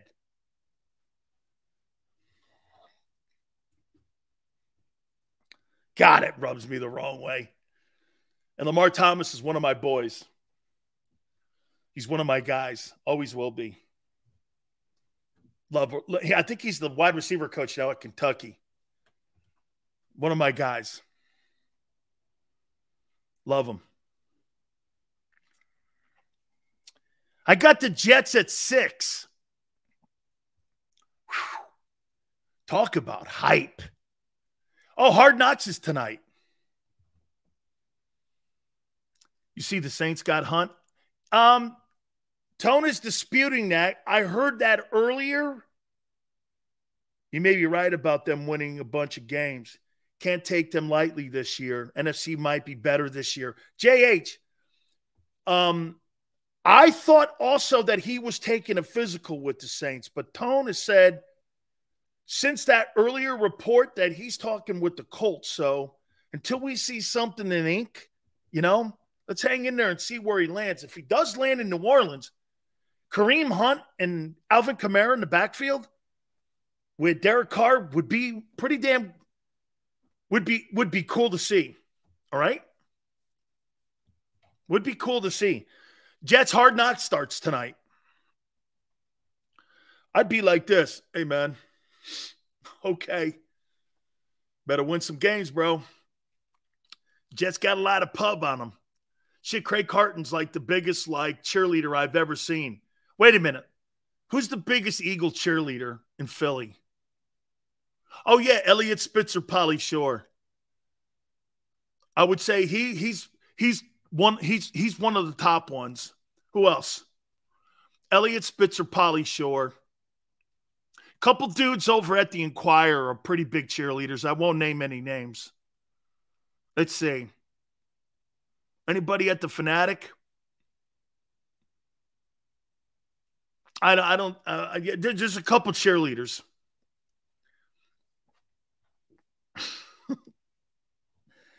Not as bad though as New York. Holy cow, those Jet fans. And hey, and by the way, you ever notice how bad Jet fans still hates the Patriots to this day?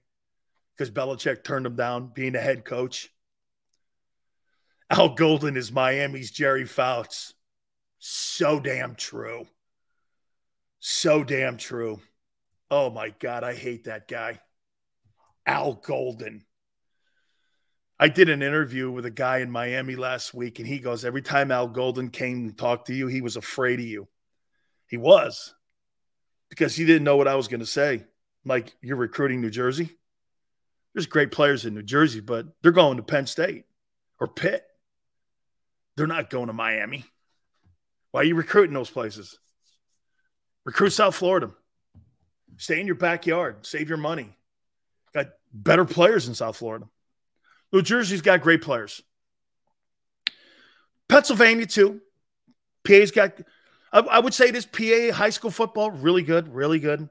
Big 33 game was founded in that state. Okay? It's a great, great, great area of high school football. No question about it. Texas, Ohio, Florida, Louisiana, Georgia, New Jersey, all good places for college football. Out west, out west, they just lost the Pac-12. What do you think of football out west? I'm going to do it. I'm going to do it. I got the Chargers with the 5th best roster in the AFC. Don't ask me why.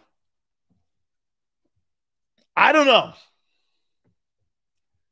I'm gonna roll with the Chargers. Okay? Seals, you ever play with Mike Oxmail at the U? Sorry, dude. I'm not familiar with that name. He may have been there, but I'm not familiar with that. Okay? Not familiar with that name.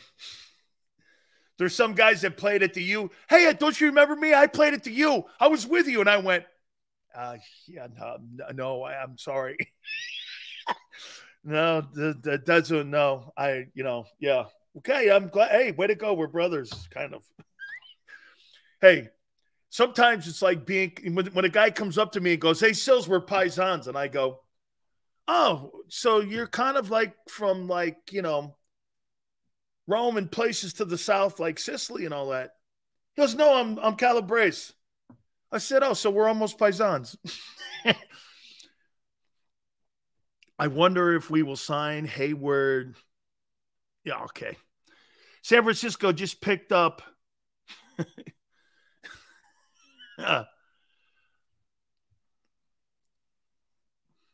Philly D. Fly birds fly. Funny.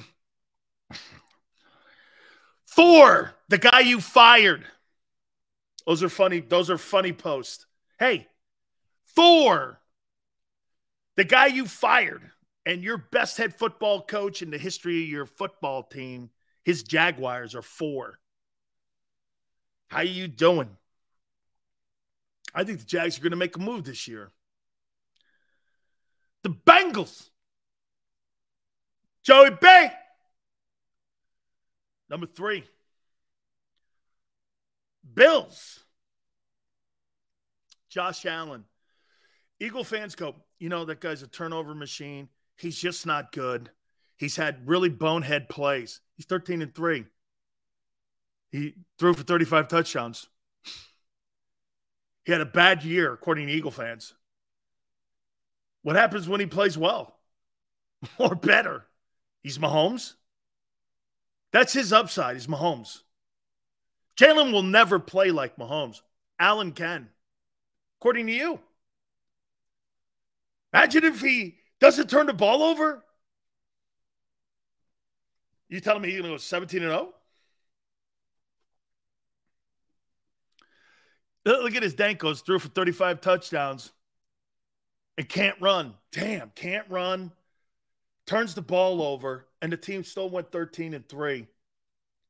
And he threw for 35 TDs and 4,300 yards. Man, maybe one day he'll get it right. and he beat both Burrow and Mahomes last year. Have you ever beaten Mahomes? That would be no.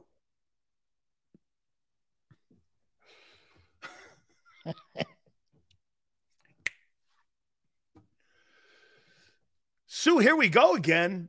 What? Oh, okay. Sue doesn't like the facts, so we have to put those in our Howard Eskin bag and keep it over there with the Angelo desk, and because you guys don't like that shit. We're the greatest team in the history of the football team. Nobody's better. Nobody better than every. Should pass out binkies sometimes to people. Chiefs got. You know what's crazy? I don't think the Chiefs have the best roster in the AFC. As a matter of fact, they got the worst wide receiving core maybe in the AFC. Would that be fair? Who are their wideouts this year? Who'd they bring in? Did they have anybody? Smith-Schuster was a dude. Do they have any wideouts? Dude, like you know what? Maybe I would say this to you. Do the Bengals have a better roster? Yes. Do the Bills? Yes. Shit, the Jets might. Kansas City doesn't have a great roster. Who are their wideouts? Who's the name of their wideouts? Shit, like I said yesterday, Chicago has better wide receivers than Kansas City does. Sky Moore? Wow. Dude, Sky Moore is Quez Watkins.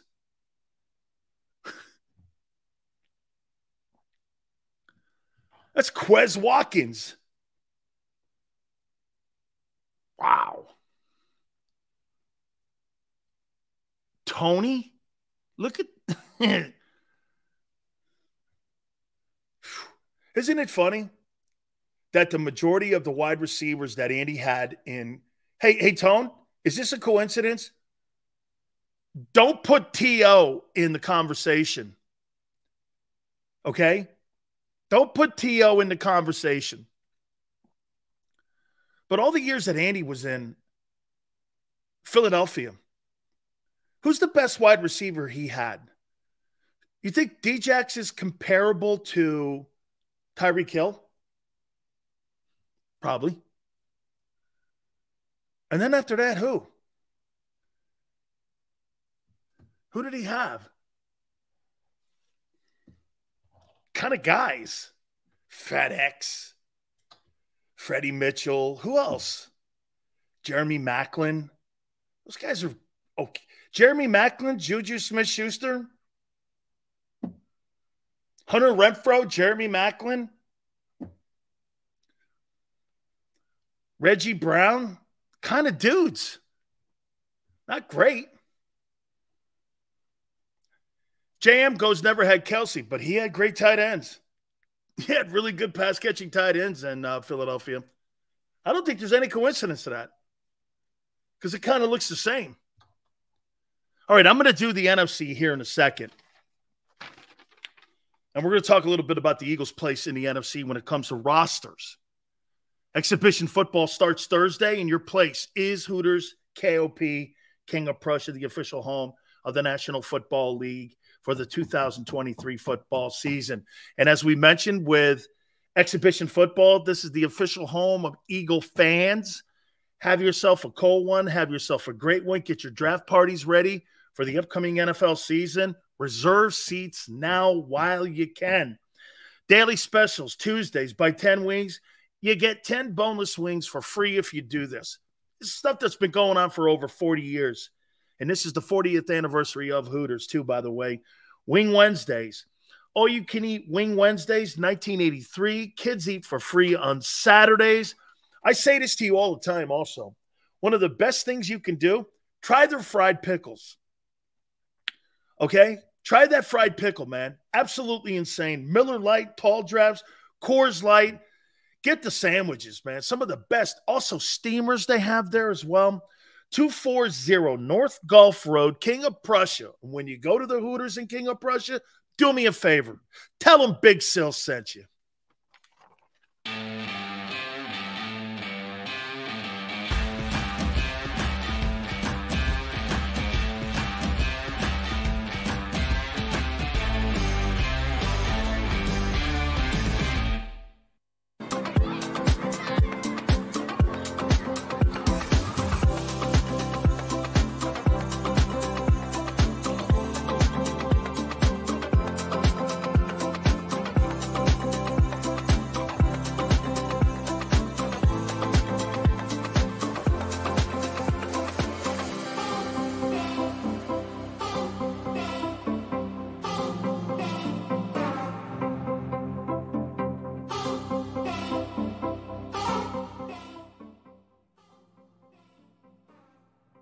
Heading down the shore, have a ball once more.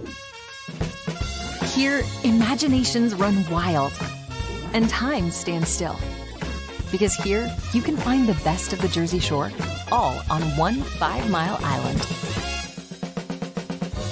So leave the old you behind and get lost in the woods. Wild, wild, wildwood days. Score and save at Southeastern PA and Delaware with Colony Pools this football season, and let the experts close your pool with a custom Merlin safety cover in green for the birds. And if you join our Winter Watch team, we'll give you another 20% off, and Colony Pools will handle it all. Keep your tiles on your pool, not in your pool. Fly with Colony right now, Birds fans. Visit flywithcolony.com.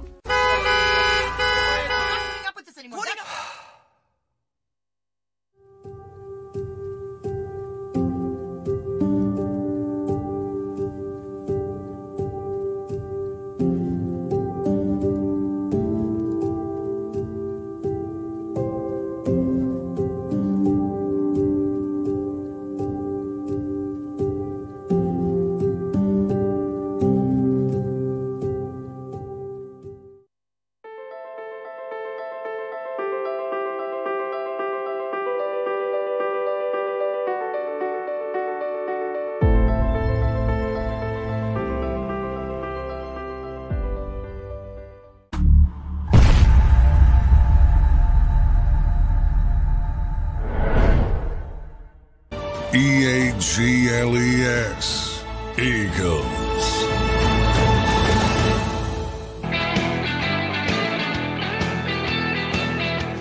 I just got a text from Dave Portnoy. So he bought Barstool back? Wow. Okay.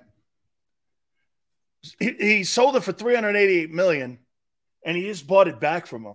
Man, interesting. Interesting. There must be a deal going on somewhere.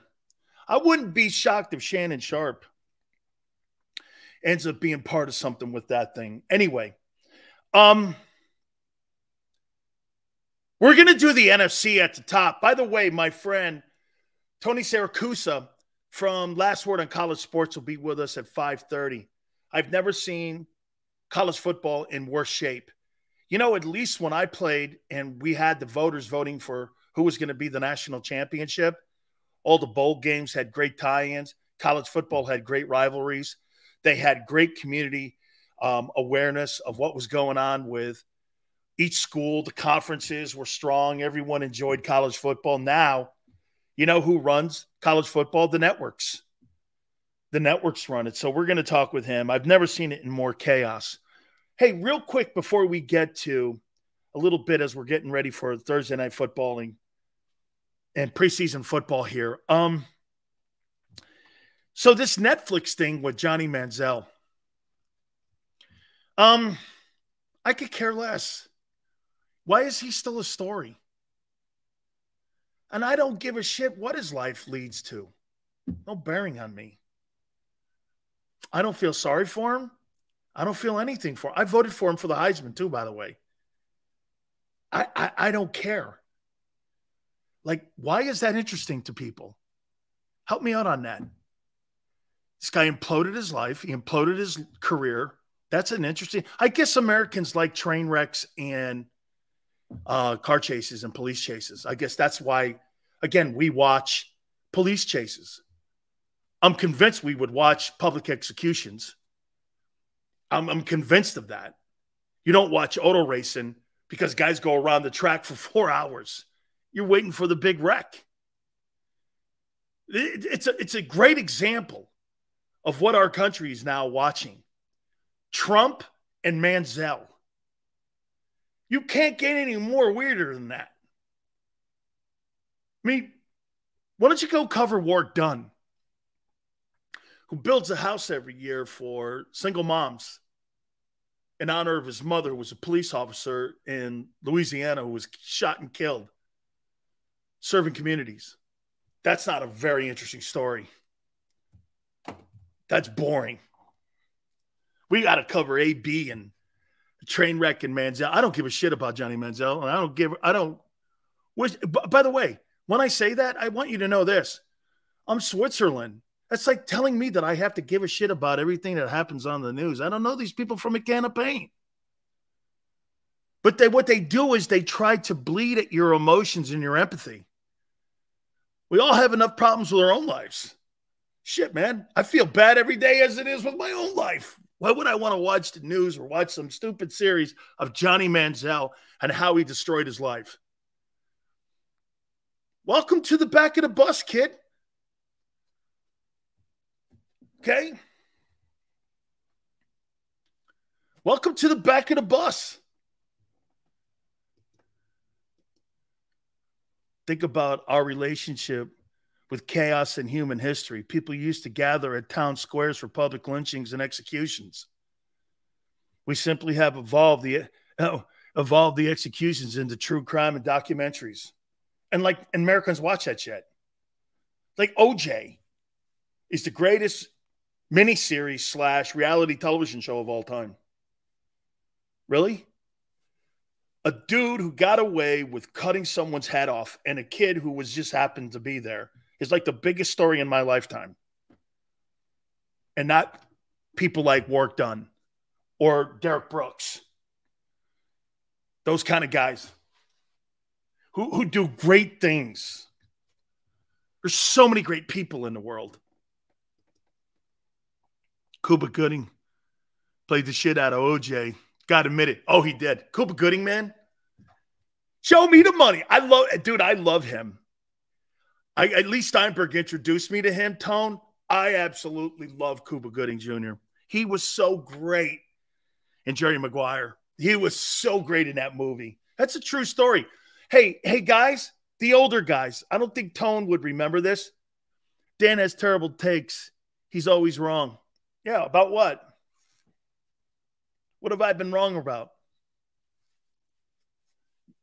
What have I been wrong about? The same thing your GM was wrong about, Hurts? Your GM was wrong. Your GM was actually wrong twice. Once with Wentz, once with Hurts.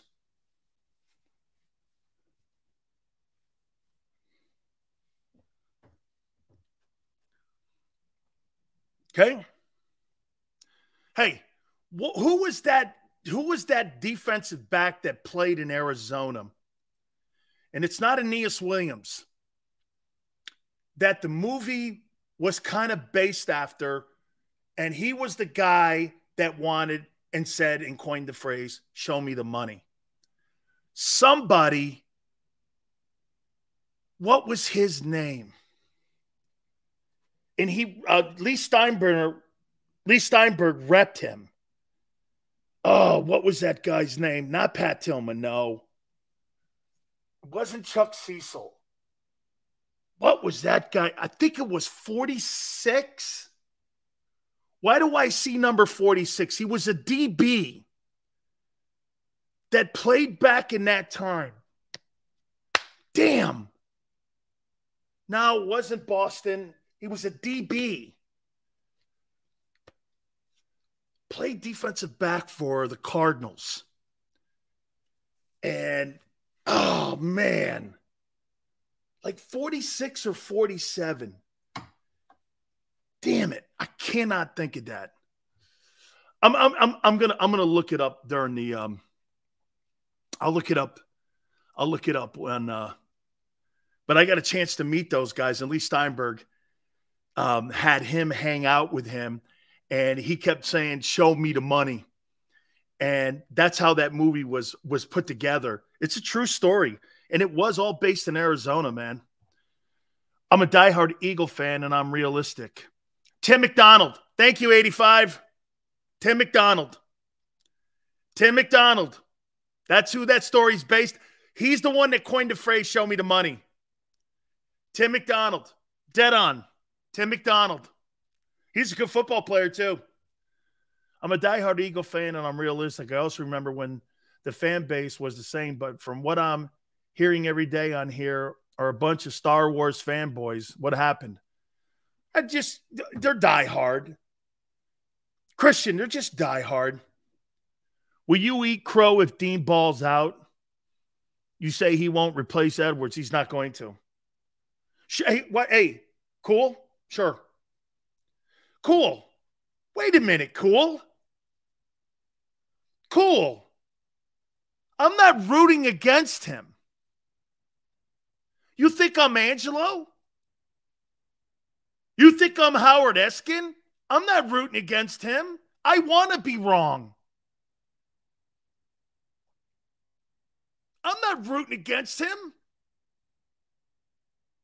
Dude, I get more satisfaction on players' success than failures. You got me pinned wrong, dude. I do not wish for any negativity unless you're an asshole. I do not do that. If you think that, oh, I know why. Because that's pretty much the kind of standard stuff you get when you listen to most. Okay, understand. I've never done that. I've never been that guy in the air in my 30 years. Okay? We're rooting for shrimp. Okay. Okay. Hey, and by the way, okay, hey, look, by the way, I'm the one that picked you to go to Super Bowl last year. Okay? I'm not saying you're rooting against saying you don't believe he will be good. I don't believe that he's going to be big enough, nor do I think he's going to have the experience. As a matter of fact, cool, I'm not sure I really ever said I don't think he's good enough. I may have, but the only reason I don't think he's good enough is because you're dropping him into the meat grinder now. You know? He's hurt. So get this. How many days? Hey, Tone, how many days have the Eagles practiced actually? He's missed 4 of them. How can he be doing a good job if he missed 4 days of practice in 10? How could he be doing a good job? So when the Eagles come out telling you, how many practices have they had? Today makes 8 of actual on the field. He's missed 4 already. He's missed half the practices. How could he be doing a good... Here's what the Eagles would have you believe. They signed 2 dudes off the street at linebacker. He's missed half the practices, and they're telling you he's doing a good job. How is that feasibly possible just in participation alone?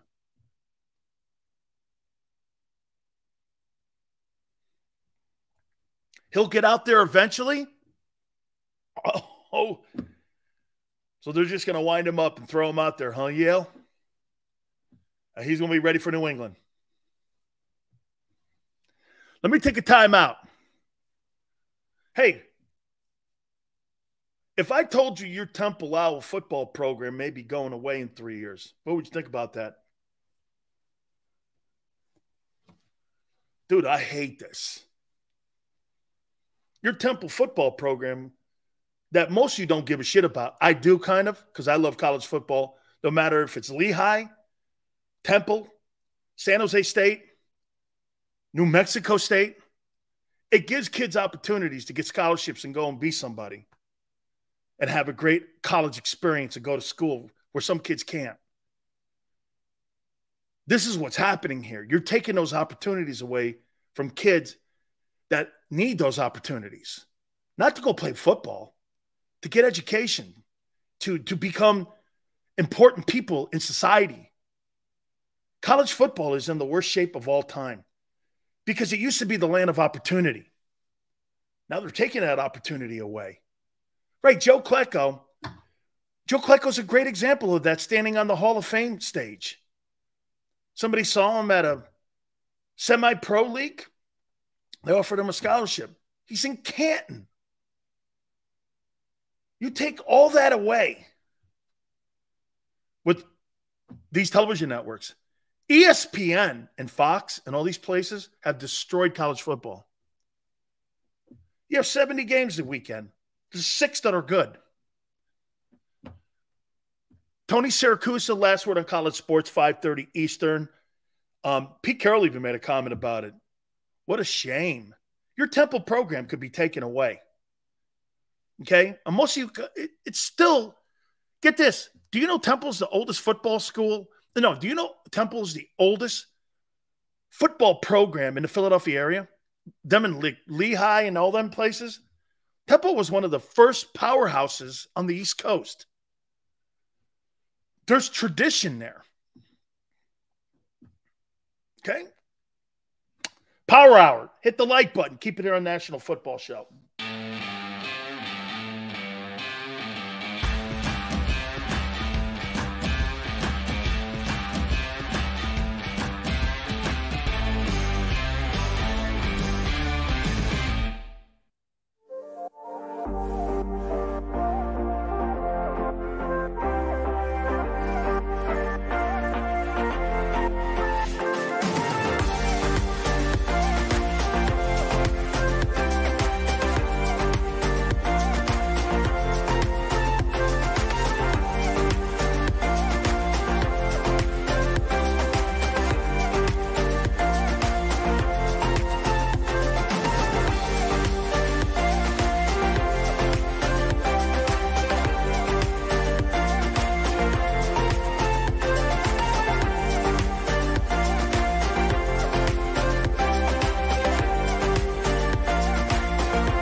Go passionately. Go fearlessly. Go confidently. Go Birds! Go confidently towards your goals with First Trust, Philly's hometown bank for nearly 90 years, and the official bank of the Philadelphia Eagles. We're focused on getting you over the goal line. So go with conviction, go with trust, Go Birds! and go forward with us by your side. First Trust Bank, the official bank of Philadelphia dreams. Oh, and go Birds.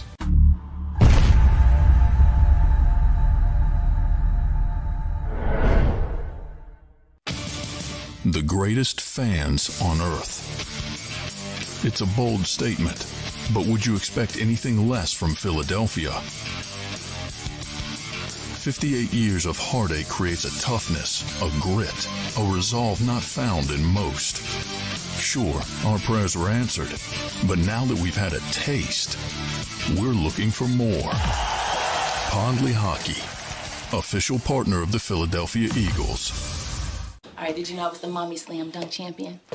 Really? Yes, really, don't sound so surprised. Let's see it. Oh, you're ready. All right, here we go. Let's hear the crowd. So go to right, I go to left, fake 'em out. Mama, go up, mama! She did it. Again? You can't avoid gravity, but United Healthcare can help you avoid financial surprises by helping you compare costs and doctor quality ratings. United Healthcare. Uh-huh. EAGLES. Eagles.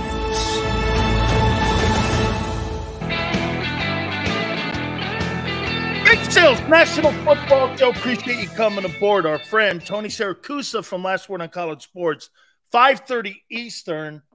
I was asked a question by the Hall of Fame. We're going to get to the NFC. We talked about rosters in the AFC last hour. We're going to do the NFC here in a second. But I was asked by the Pro Football Hall of Fame to give them 5 names for who I think are the 5 names who should be in the Pro Football Hall of Fame. And I do say this. I respect you guys. I know you want Eric Allen in. I know. JM, I'm going to get to that Eric Bieniemy comment by some of the players in Washington here in a second. I know Allen. I know many of you want him in. But here, I think Andre Johnson, 7-time Pro Bowler, Texans. Mark Gastineau, 6-time Pro Bowler, 2-time NFL Defensive Player of the Year. Lester Hayes, 6-time Pro Bowler, Defensive Player of the Year, cornerback, Raiders. L.C. Greenwood, 7-time Pro Bowler, edge rusher, Steelers on the steel curtain. Randy Gradishaw, linebacker, Broncos, 6-time Pro Bowler. My opinion, these are my 5 best players not in the Hall of Fame. Are those guys. All of them, 6 Pro Bowls or more. 2 of them are NFL Defensive Player of the Year guys. Okay? And I do not believe Rondé Barber is better than Lester Hayes. I do not believe that. Okay. So Eric Bieniemy now is getting heat because of his bedside manner. I told you guys this last year. This is why he's not a head coach. He's not a people person. Never has been. He's not a guy that motivates. He's a guy that alienates. And this is why when he goes and does his interviews, no one comes away thinking that's my coach. Don't you think there's a coincidence that 13 times he's gone for interviews and all of them have ended in tremendous failure? Why? He's not a people guy. Now, some would go like this. Now, does that matter? Because could that just be a perception? Would anybody confuse Bill Belichick on being a people guy? Or would anybody give, here, I'm going to make this point to you. This is going to be so off the wall. Tone. This is probably what gets me in trouble. Let me hang in here.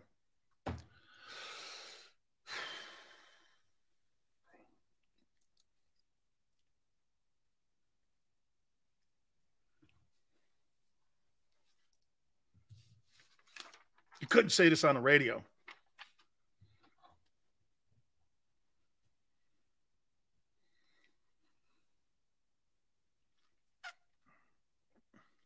I'm going to say it. If Bill Belichick were black, he would never have gotten an interview, ever.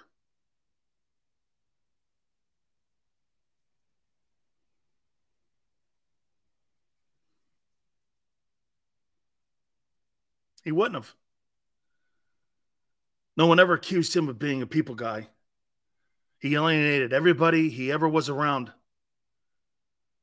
You had Art Modell calling Bob Kraft, telling him, don't hire him.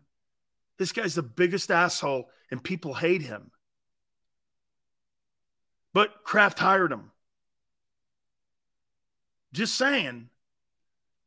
I don't know if that should just be the end all. Well, you know, players in the locker room have a tough, and for the record, players have a tough time in Washington with discipline. Well, since when has anyone ever confused Washington with having discipline? Okay?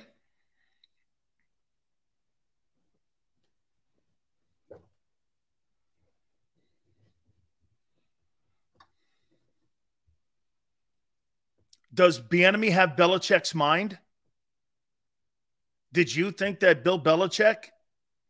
Well, Bill Belichick was on the Bill Parcells coaching staffs, and Eric Bieniemy's been on the Andy Reid coaching staffs. So you thought Bill Belichick was a genius in New York?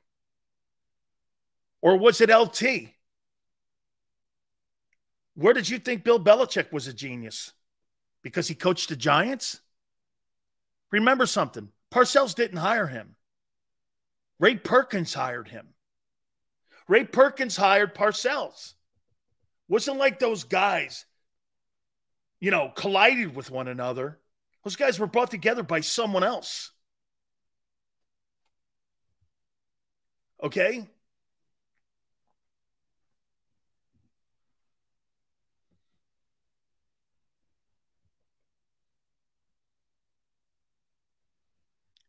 He's won how many Super Bowls?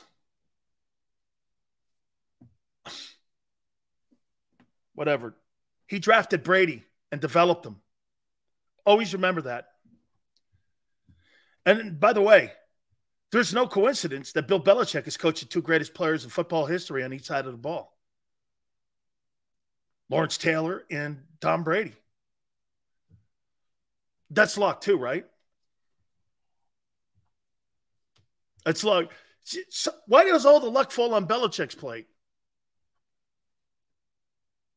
LT made Belichick? Isn't that the greatest luck in the world? LT made Belichick, and Brady made Belichick too. Boy, you couldn't have better luck. Two of the greatest football players in the history of God land in his lap for 20 years. Man, can you believe it? He coaches LT for what, 12 years? Then he turns around and coaches Brady for 20. Man, unbelievable how you find that. Unbelievable how there's 5 starting quarterbacks or 4 starting quarterbacks in the NFL that Belichick drafted. Gee, has to be luck too.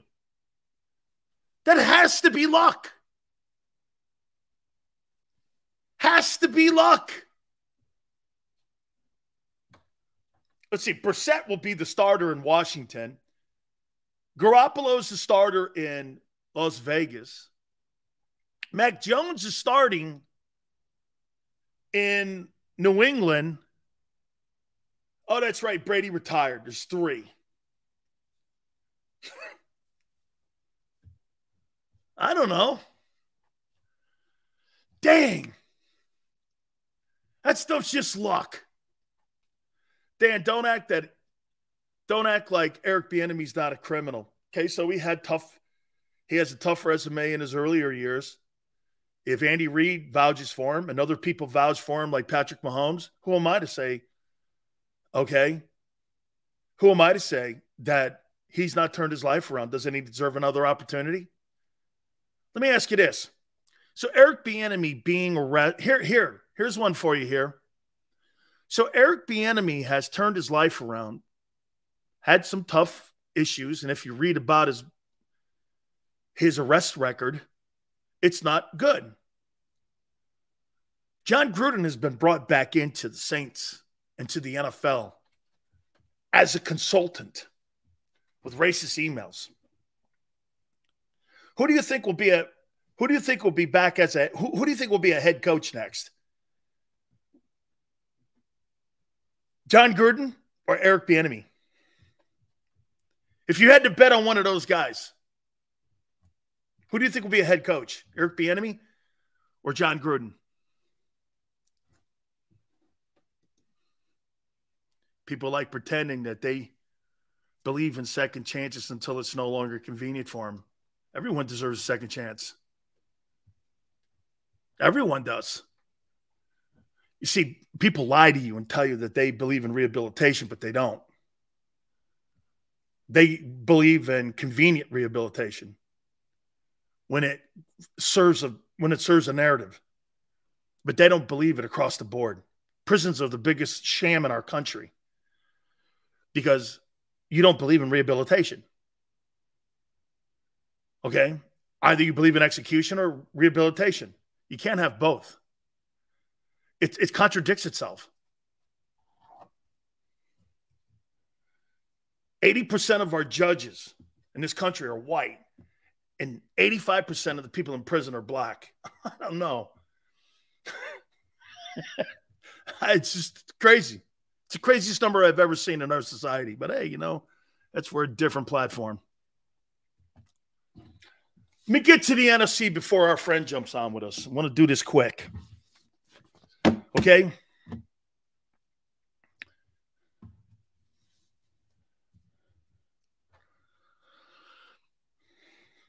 Ten best rosters going into the first week of exhibition football. Boy, I like that Commanders roster. O-line got better. Running back's good. Wide receivers are good. Quarterback obviously is an issue. You know what Washington reminds me of? It's a lesser version of San Francisco, isn't it? Good front seven. Linebackers are decent. Back end's good. Coaching staff, well, Bieniemy we just talked about, is good. That's a sleeper team. They get any kind of play, in my opinion, out of the quarterback position. I think Washington could be the 10th best roster going into the first week of exhibition football. They were 8-1 last year. I had to actually look that up. Okay? I had to actually look that up. They were 8-1. Hey, Dan, the NFL will have more black quarterbacks by the 2030s. Yeah, why do you think that is? Because they're finally letting black quarterbacks play to their skill set that they teach them in college. And now the NFL old head coaches are gone. And they want the dual threat guy in the league. So guys like Charlie Ward and guys like Tommy Frazier and guys like that and Vince Young, who truly didn't get a chance to be superstars in the NFL because they had to play under a certain system. Now they're creating systems for them. Yeah, you're going to have more opportunity because there's more diversity at the position now. See, it's not that there's more black players. You have more diversity at the position because African Americans who back in the 60s and 70s didn't want to play quarterback because they knew they were limited. They weren't going to go on and play in the NFL. But now you have more diversity at the position. you're going to have more African Americans with an opportunity to be NFL quarterbacks. There's more diversity at the position than there's ever been. Phenomenal. That means we're getting better players. I look at the quarterbacks we have in the NFL today. The league is littered with great players. They're littered with superstar talent. It's the best I've seen the position in a long time. Okay?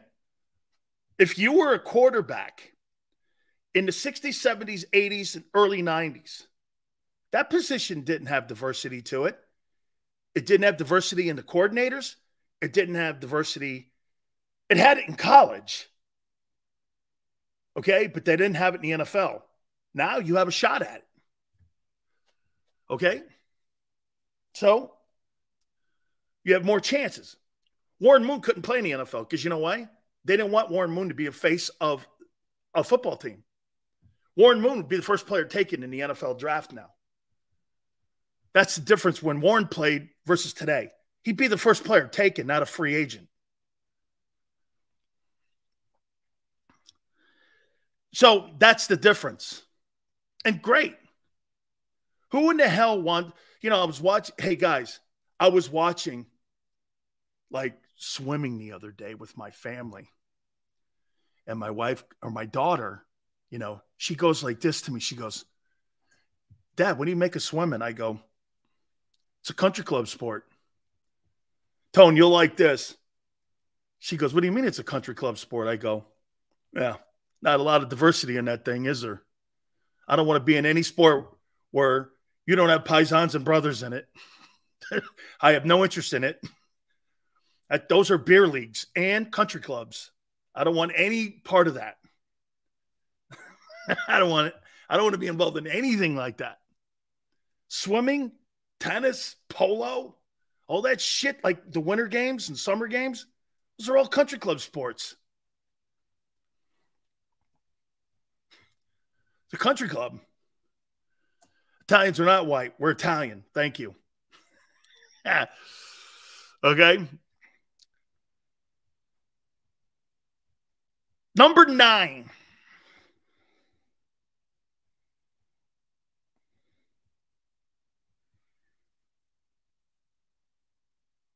I got the Packers roster here.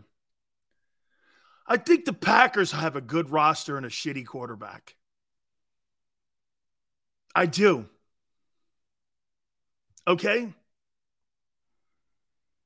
They're not going anywhere. I got the Giants at 8.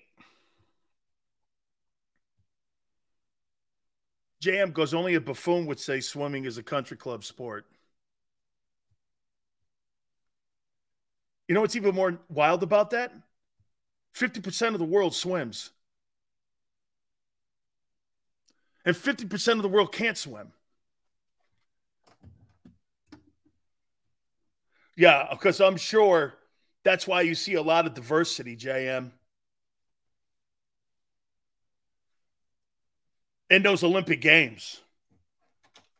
A lot of diversity. Yeah, I'm sure. I'm sure minority kids and kids in the city are starving to come out of the YMCA and get a chance to go swim at Stanford or Harvard. Hell, okay.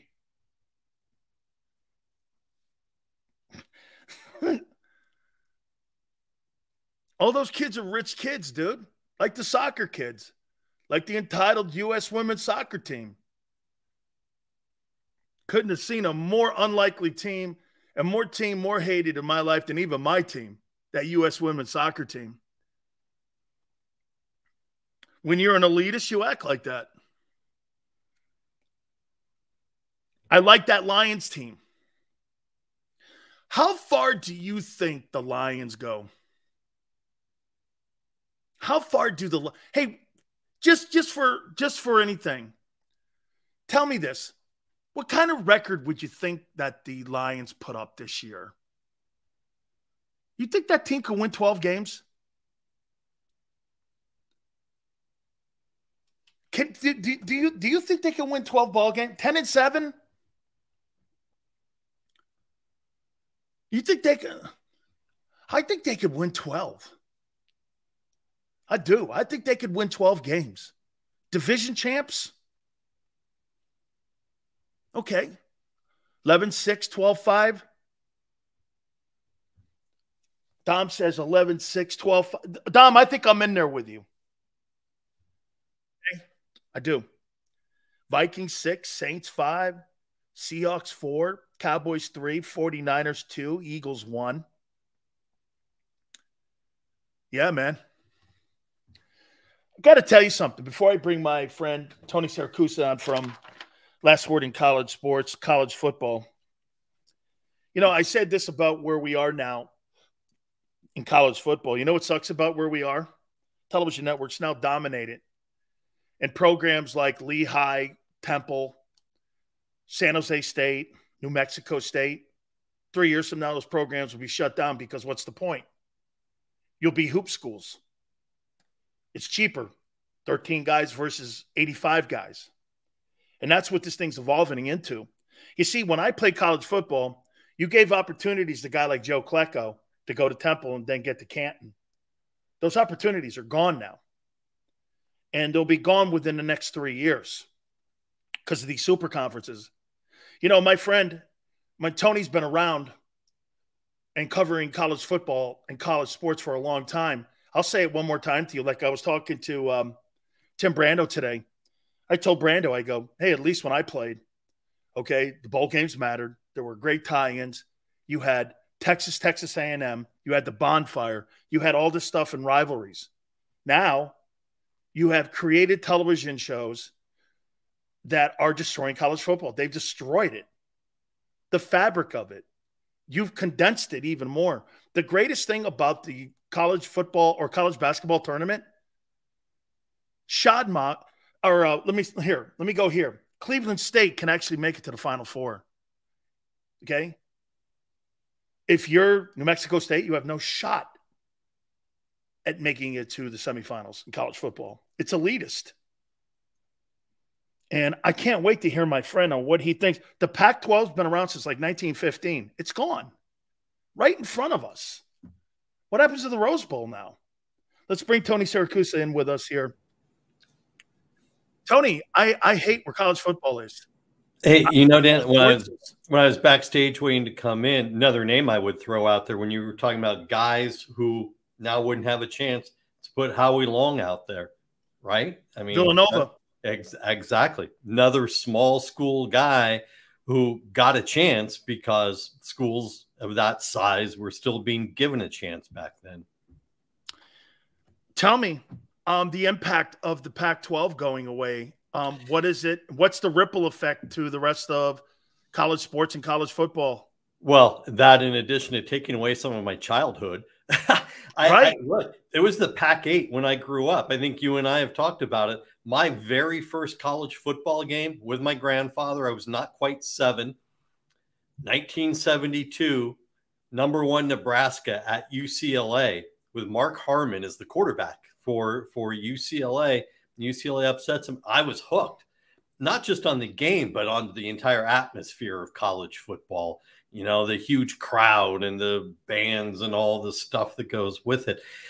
Look, I think there are a couple of things that we need to keep in mind because, yes, it has changed. And I agree with what I just heard you say. The television networks, this is all about what they're doing, right? This is all about their money. I think it's important that people remember 1984, Supreme Court decision, NCAA versus Oklahoma Board of Trustees, right?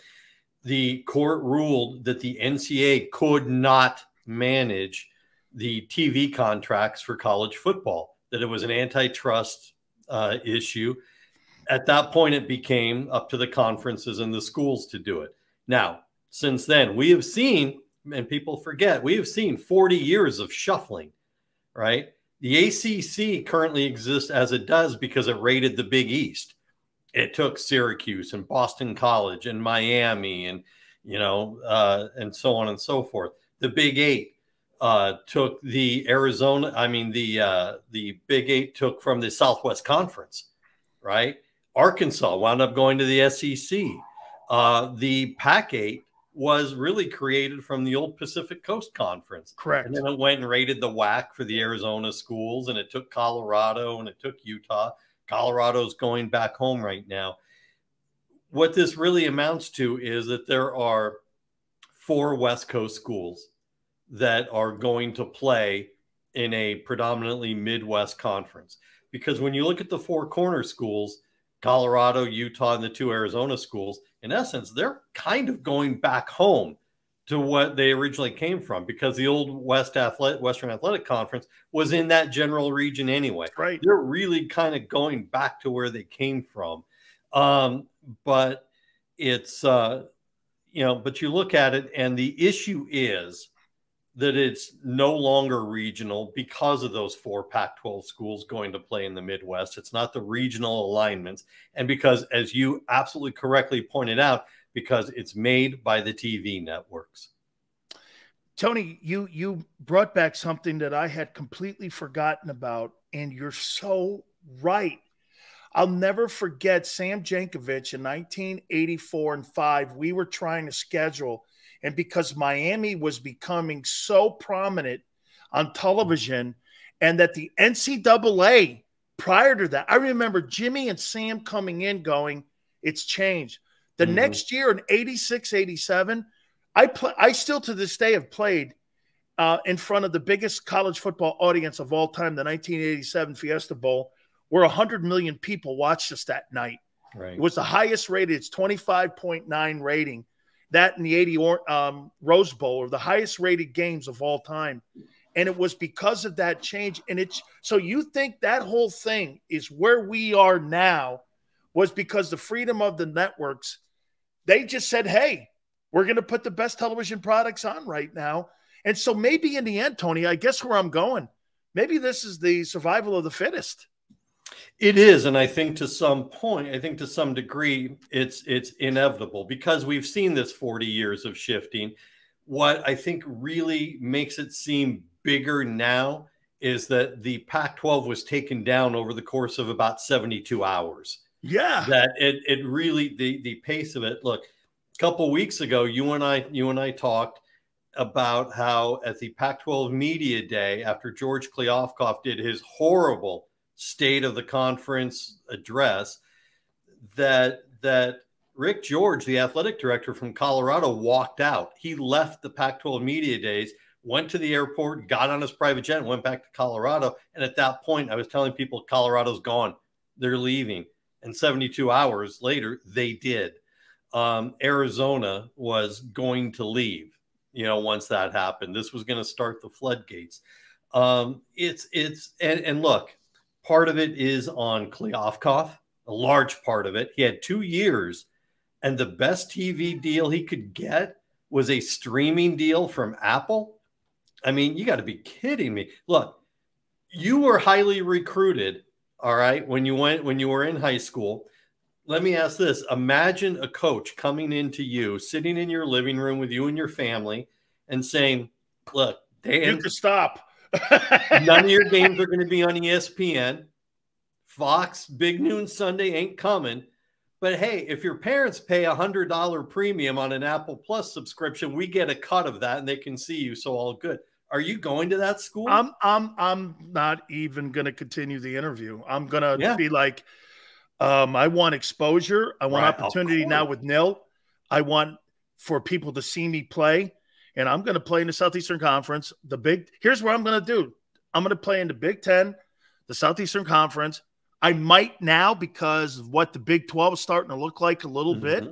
Outside of that, I have really no interest in Notre Dame because I don't know what their future is. So, I mean, that's where I would play. Yeah, look, I totally agree. And I think you brought up a point which is huge in this. We're in a day of the NIL and personal branding.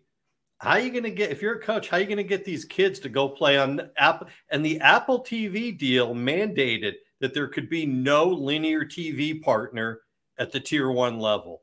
So they had that exclusivity because Fox offered like $3.5 million per school for a handful of tier 2 games. There was no bid from NBC, nothing from Amazon. ESPN was going to lay out about $9 million but they wanted some of the tier 1 schools, tier 1 games, and Apple shut that out. Now, and again, and let's go to the next step with that Apple deal, projected to be 23 million at the base, projected because it was all subscription based, all of it. And there were different subscription levels. If you got up to 5 million in subscriptions, which is an impossibility, really is, you could get up to 30 million. If you're an athletic director, how are you supposed to manage hundreds of scholarships and a revenue budget when your revenue from your main source, TV, the media rights deal, is TBD every year? How are you supposed to do that as an athlete? This was a horrible deal, and I don't blame the schools for bolting. I really don't. But it's on the presidents. It's on the, because they're the ones who hired Kliavkoff. They're the ones who gave him this authority without ever checking in on him. The commissioner works for the presidents and the chancellors, not the other way around. But the Pac-12 treated it that way. And they did under Larry as well. Absolutely. So let me go here then. Okay, how does this affect then the bowl season too? Because with all the tie-ins to the Pac-12 that they had in, especially, the Rose Bowl. It's funny, man. They've had a pretty tough offseason here because, where do they fit in when it comes to expansion? They had to deal with that. Now you have to deal with this. The Pac-12 Big Ten relationship is completely toast. I'm not going to take a 7-5 team and have them go against USC from the Big Ten. I mean, that just doesn't sound right. What happens to a bowl game, which is the granddaddy of them all now? Tell me where this leads to. Well, the Rose Bowl last year was the last year of the traditional Rose Bowl setup. It's part of the expanded playoff system now. And the Rose Bowl got what they wanted out of it, frankly. The rest of the playoff committee hates the fact that the Rose Bowl still gets that exclusive window, no games with it, same time, New Year's Day, 2:30 p.m. Western time for a 3-hour window with nothing else. The Rose Bowl got what they want. So it's part of the playoff system now. I think it actually comes in at the semifinal level at this point. So that was always going to be the case regardless of this Pac-12 meltdown. The issue that's still to be worked out is what happens to the rest of the bowl tie-ins, the Las Vegas Bowl, the Sun Bowl, the Holiday Bowl, what happens to all of those. And I think we don't know yet because we're going to complete this season as a normal season. I got to tell you, one of the most awkward things, I'm sorry if you hear my cat screaming. It's all good. He's determined he wants to be on TV. The most awkward thing we're going to see all year is the Pac-12 championship game with George Kliavkoff handing a trophy to a team that's probably leaving or, whatever the case. I kind of am rooting for an Oregon State, Washington State Pac-12 championship game just to make it really weird. But we don't know what's going to happen to that because we don't know what's going to happen to those other 4 teams. Look, there's a chance they're going to merge with the Mountain West. The real irony. Is that why San Diego State didn't? Yes. Because we're waiting to see how it falls out. Right. Well, exactly. Look, there was no TV deal for them to sign on to, so they had to go with the safety blanket, But the irony with the Mountain West merger, a potential merger, is the Mountain West commissioner is Gloria Nevarez, who is an outstanding commissioner. She was a finalist for the Pac-12 job, and they gave it to Kliavkoff instead. And now she's sitting there going, yeah, y'all need my help now, don't you? There's the rumor about the ACC calling Stanford and Cal. And I learned about 20 minutes before I came on the air with you, SMU is on that list also for the ACC. And the ACC is trying to protect itself because it doesn't know what's going to happen with Florida State and Clemson, eager to bolt because they're dramatically underpaid. Florida State is doing it in kind of ugly fashion because they're so public about it. But when the new Big Ten contract kicks in this year, Rutgers is going to make twice as much in TV revenue as Florida State and Clemson. I don't blame Florida State for being upset. And they're locked into that grant of rights with the ACC until 2036. Mark my words, they are going to litigate their way out of this. They are going to do something that causes litigation between the conference and the school in order to get out of it. Okay, this goes to Notre Dame now. Uh-huh. Where's ND in this? Are they also waiting to see how the leaves fall off the tree here? Or is Notre Dame still this, because look, here's something that I learned from a Notre Dame guy, and Ed DeBartolo told me this 3 days ago. He goes, here's why Notre Dame doesn't join a conference. It's easier to sell to advertisers and to alumni. I'd rather be 23rd or 24th in the country than 4th in the SEC East or 4th in the Big East. We're a national brand. We're not a local brand. And Notre Dame believes that they become localized if you join a conference and you're finishing 3rd or 5th inside of a conference. Does that make sense? Yeah, I agree with it 100%. And I would add this to that. If you localize, you're also sharing your TV revenue. They're not having to share their NBC money with anybody right now. It's all theirs. I don't see, the only way I see Notre Dame being compelled to join a conference is if they get, the first time they get shut out of the expanded playoffs. If they're 7-5 and a 7-5 SEC team makes it instead, then I see Notre Dame being pushed. Until then, if I'm Notre Dame, I got no reason to go. With the Big Ten, the new contracts have escalator clauses so that if they add teams, the money from the TV networks goes up incrementally.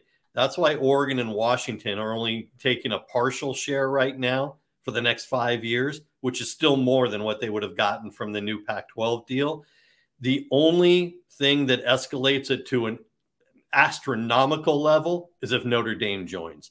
Then the networks completely load in more money so that they get a full share. But remember who the new Notre Dame president is going to be: the president of NBC Sports. So there's a lot of incestuousness going on with the TV networks and the schools.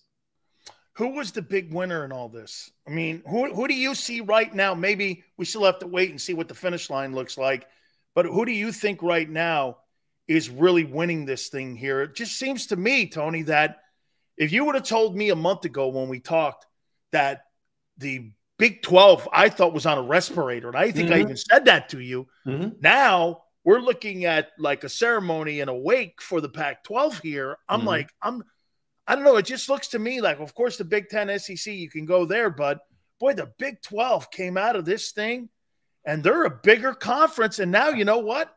I think they got a bigger place now at the table when you're talking about the Final Four. 100% agree. Brett Yormark did a great job because unlike Kliavkoff, when Yormark was up against it, when the two teams left and there was all the panic, he went to his TV partners and said, look, instead of negotiating a new contract, let's extend this one for another few years to buy us time to work out how the dust is going to settle. He convinced his schools, look, I know you want more money, but trust me on this. We're better with the safety right now of being tied in than not, as opposed to Kliavkoff, who just pushed it all the way to the 11th hour. So Yormark did a great job. He saved the conference. He really did. And you can say all you want about UCF and since look, the teams are there. Utah is going to do great in there. That is a great get for the conference. It renews the holy war with Utah and BYU and make sure that gets played every year. That is some great football. So it's, I think the Big 12 comes out looking good. I think USC and UCLA are winners in this. The travel issue aside, because Washington and Oregon joined, it now guarantees that there are at least 3 West Coast games every year for these schools. So it reduces some of the travel they were going to have. UCLA will get out from its $110 million athletic department debt. USC will get a bigger stage playing at Penn State on a Saturday night in a whiteout or the Horseshoe instead of having to play late night in Corvallis or Tucson on the Pac-12 network with nobody watching. I think those two schools wind up better off for this. Last question for you. So do you think the television networks look at this and say less is more, that we're going to see instead of, I don't know, you can help me out, Tony, on this. Like a couple of years ago, I thought there was like 137 Division I college football programs. Are we looking at potentially that number being cut in half? Because I can't think a program like New Mexico State and some of these other ones, I don't know how you survive on a Sunday or on a Saturday or what have you. What's the point? Instead of having a football program and a basketball program, don't you condense your resources to go one college basketball or college football? Because some of these places are going to have to take the model of what you see at Gonzaga and pick one or the other. I think one of two things. It's one of two options, because the money for this is not sustainable long term. You just can't. ESPN is cutting personnel, but throwing these huge sums of money at the college football. Chip Kelly told a reporter today, and I will tell you that at Wake Forest, Dave Clawson has told me this several times, advocating for college football pulling away from the rest of sports, college sports, and running itself. If you do that, I think that accelerates the going to 65 or 70 teams total. And if you do that, I got to be honest, what I eventually see is two major conferences who wind up dividing up their conferences by region. By putting your West schools west, and you wind up going back to where we were 5 years ago or whatever the case was, if it winds up being that. And then, hopefully, there's room for some of the group of 5 schools still to play, and maybe wind up with a P5 and a G5 as 2 different things, and they each have their own playoffs. Absolutely. Tell folks where they can find you, Tony. I knew you'd be right on top of this. I've never seen it like this now. I haven't either. I'll tell you this is going to be an interesting year in college football, to say the least. It's going to be strange, because we're all going to be looking forward to what's next. Yes. Thankfully, in a few weeks, we're going to be talking about games. We're going to be asking how Vanderbilt is a 2-touchdown favorite over anybody like Hawaii. And we'll be talking about those things. But it's lastwordonsports.com, and you got the college football link right there. We have ramped up our staff during the offseason. We've been blessed with budget increases and ramped up our staffs. We got 30 writers across the country covering college football. We've got a Twitter feed at Last Word on CFB. We're on Instagram, Facebook, and you can get me at Tony Bruin on Twitter. Tony, thank you so much. I appreciate it, Paisan. Always glad to do it, Brother Dan. Thank you very much. Don't forget to check out my friend. Always great. I can't wait for the college football season. I have to put my top 25 in tonight, actually, as we get ready. A couple weeks, we're going to have college football. Please hit the like button. Keep it here on the National Football Show.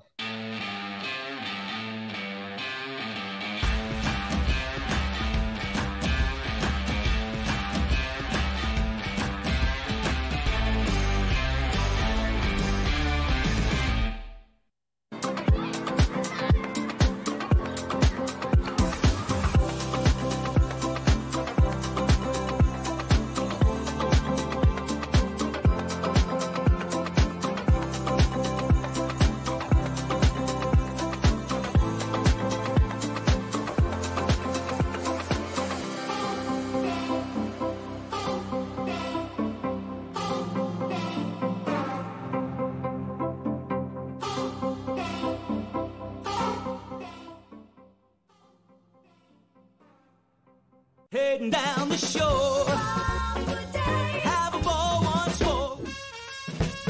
Here, imaginations run wild and time stands still.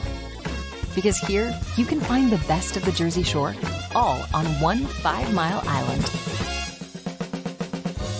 So leave the old you behind and get lost in the woods. Wild, wild, wild days. Score and save at Southeastern PA and Delaware with Colony Pools this football season, and let the experts close your pool with a custom Merlin safety cover in green for the birds. And if you join our Winter Watch team, we'll give you another 20% off, and Colony Pools will handle it all. Keep your tiles on your pool, not in your pool. Fly with Colony right now, Birds fans. Visit flywithcolony.com.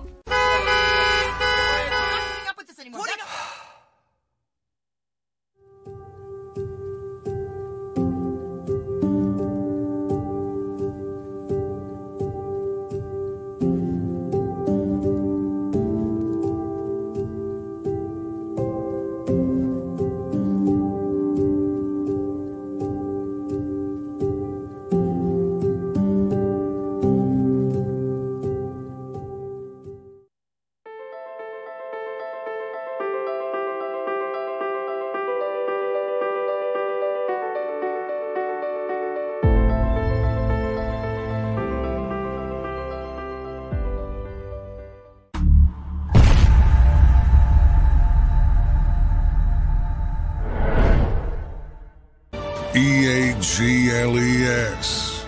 Eagles.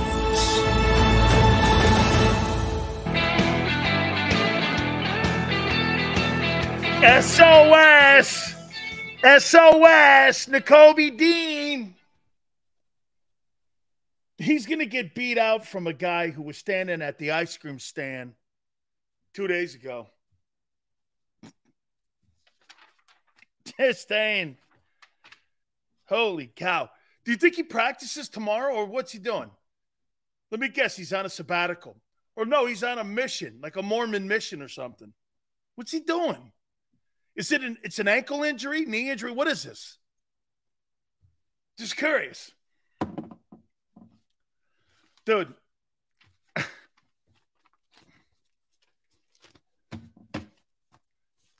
I just had somebody go like this to me.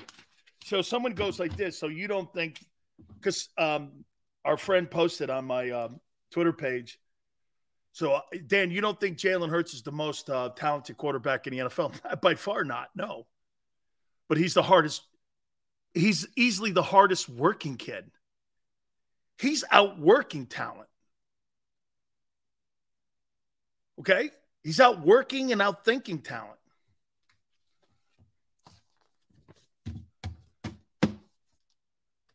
Totally.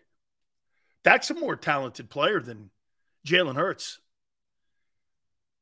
Jalen Hurts thinks himself around a football field better. Same way Brady.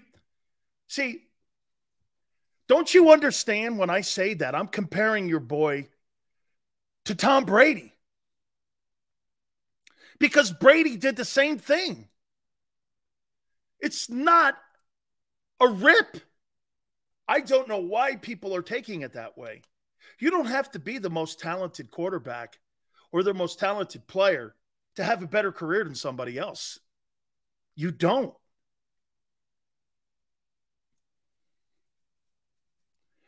No one would accuse Peyton Manning of being a better athlete than Steve Young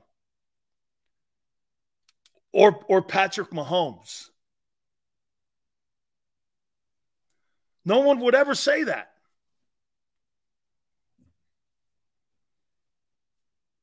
Or Montana. Was Dan Marino a better passer and better quarterback than Joe Montana? Technically, skill-wise, yes. Who's 4-0? Joe. Yeah, but Joe's not the most – he's not the most gifted quarter. I know.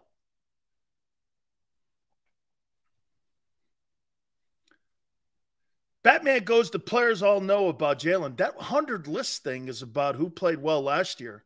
No one would ever confuse Jalen Hurts being a better quarterback than Aaron Rodgers. But if you're telling me you had a better year coming off the 2022 year, that's what that list means. And as I pointed out to you, Chris Jones is not a better football player than Aaron Donald. He had a better year. And that's respect from your peers. It's a respect list.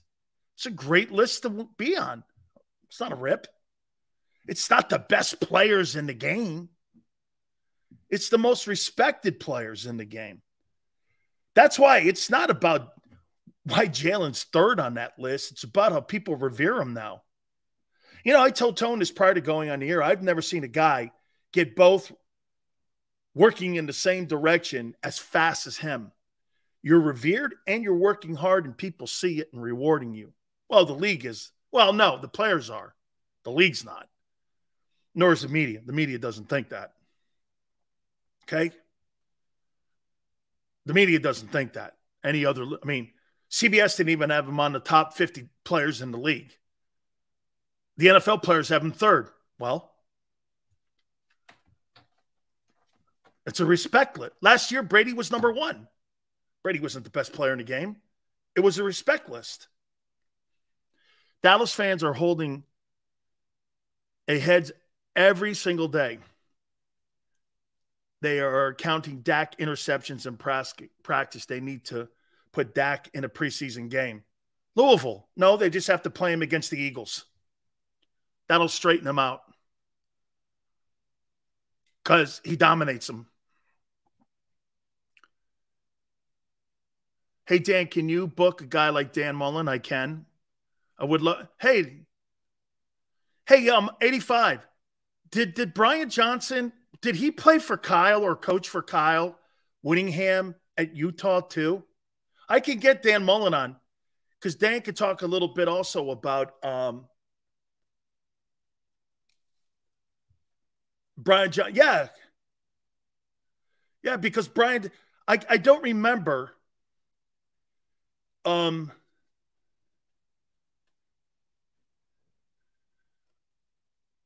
Did he play at Utah? He was a quarterback at Utah, yes. Kyle Whittingham would know a lot about him too, but Dan Mullen would be better because he coached for him at Florida and also at Mississippi State.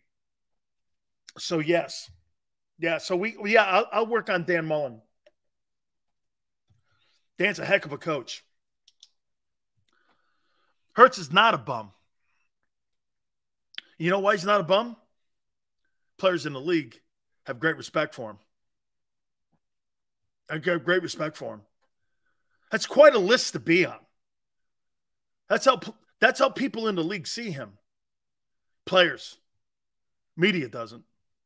But players do. It's cool. Guy wasn't even on that list a year ago. So 2023 is going to tell us an awful lot who he really is. You go from not being on the list to third. Who is he going to be in 2024? Who is he going to be? I think it's exciting. And by the way, I know some of you are probably going, so you probably hope he goes down on the list. I don't hope anything.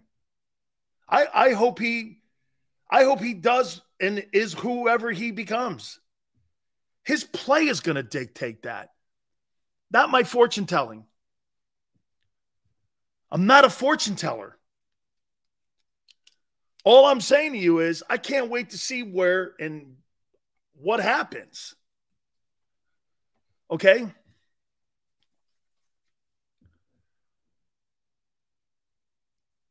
Oh, hey.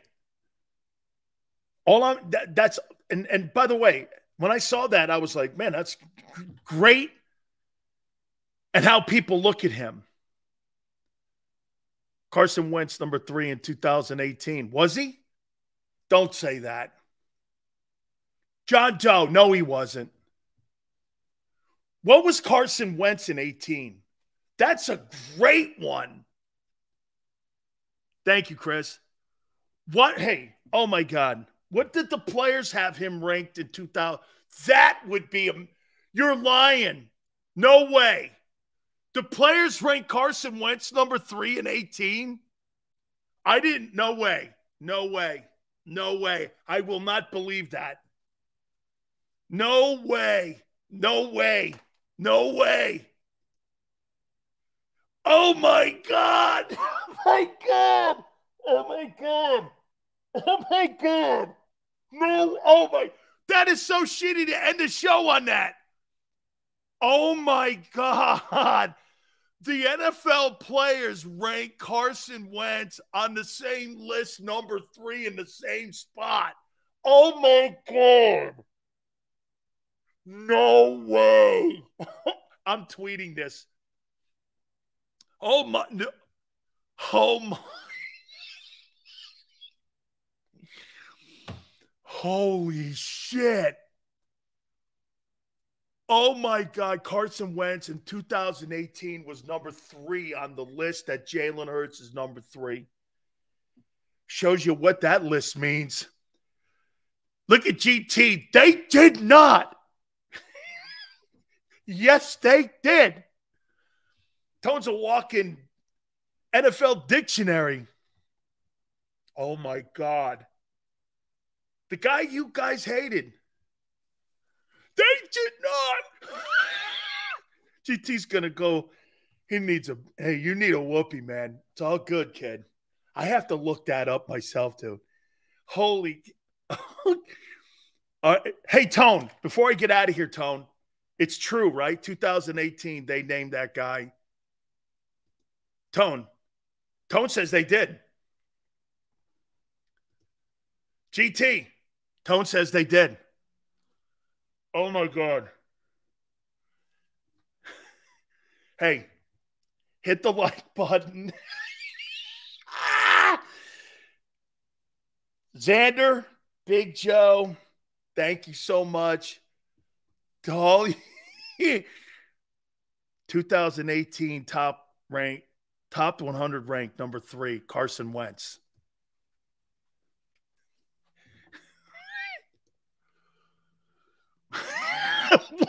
Pennsylvania, baby. Oh, my God. What a great tweet coming. Holy cow, at Dan Sileo Show. Xander, Big Joe, thank you very much. Tone is going like this. Sileo, why would I feed him that shit? Holy shit. I respect the list kind of now. Hey, 3 to 6 tomorrow, and we shall see you on the flip side.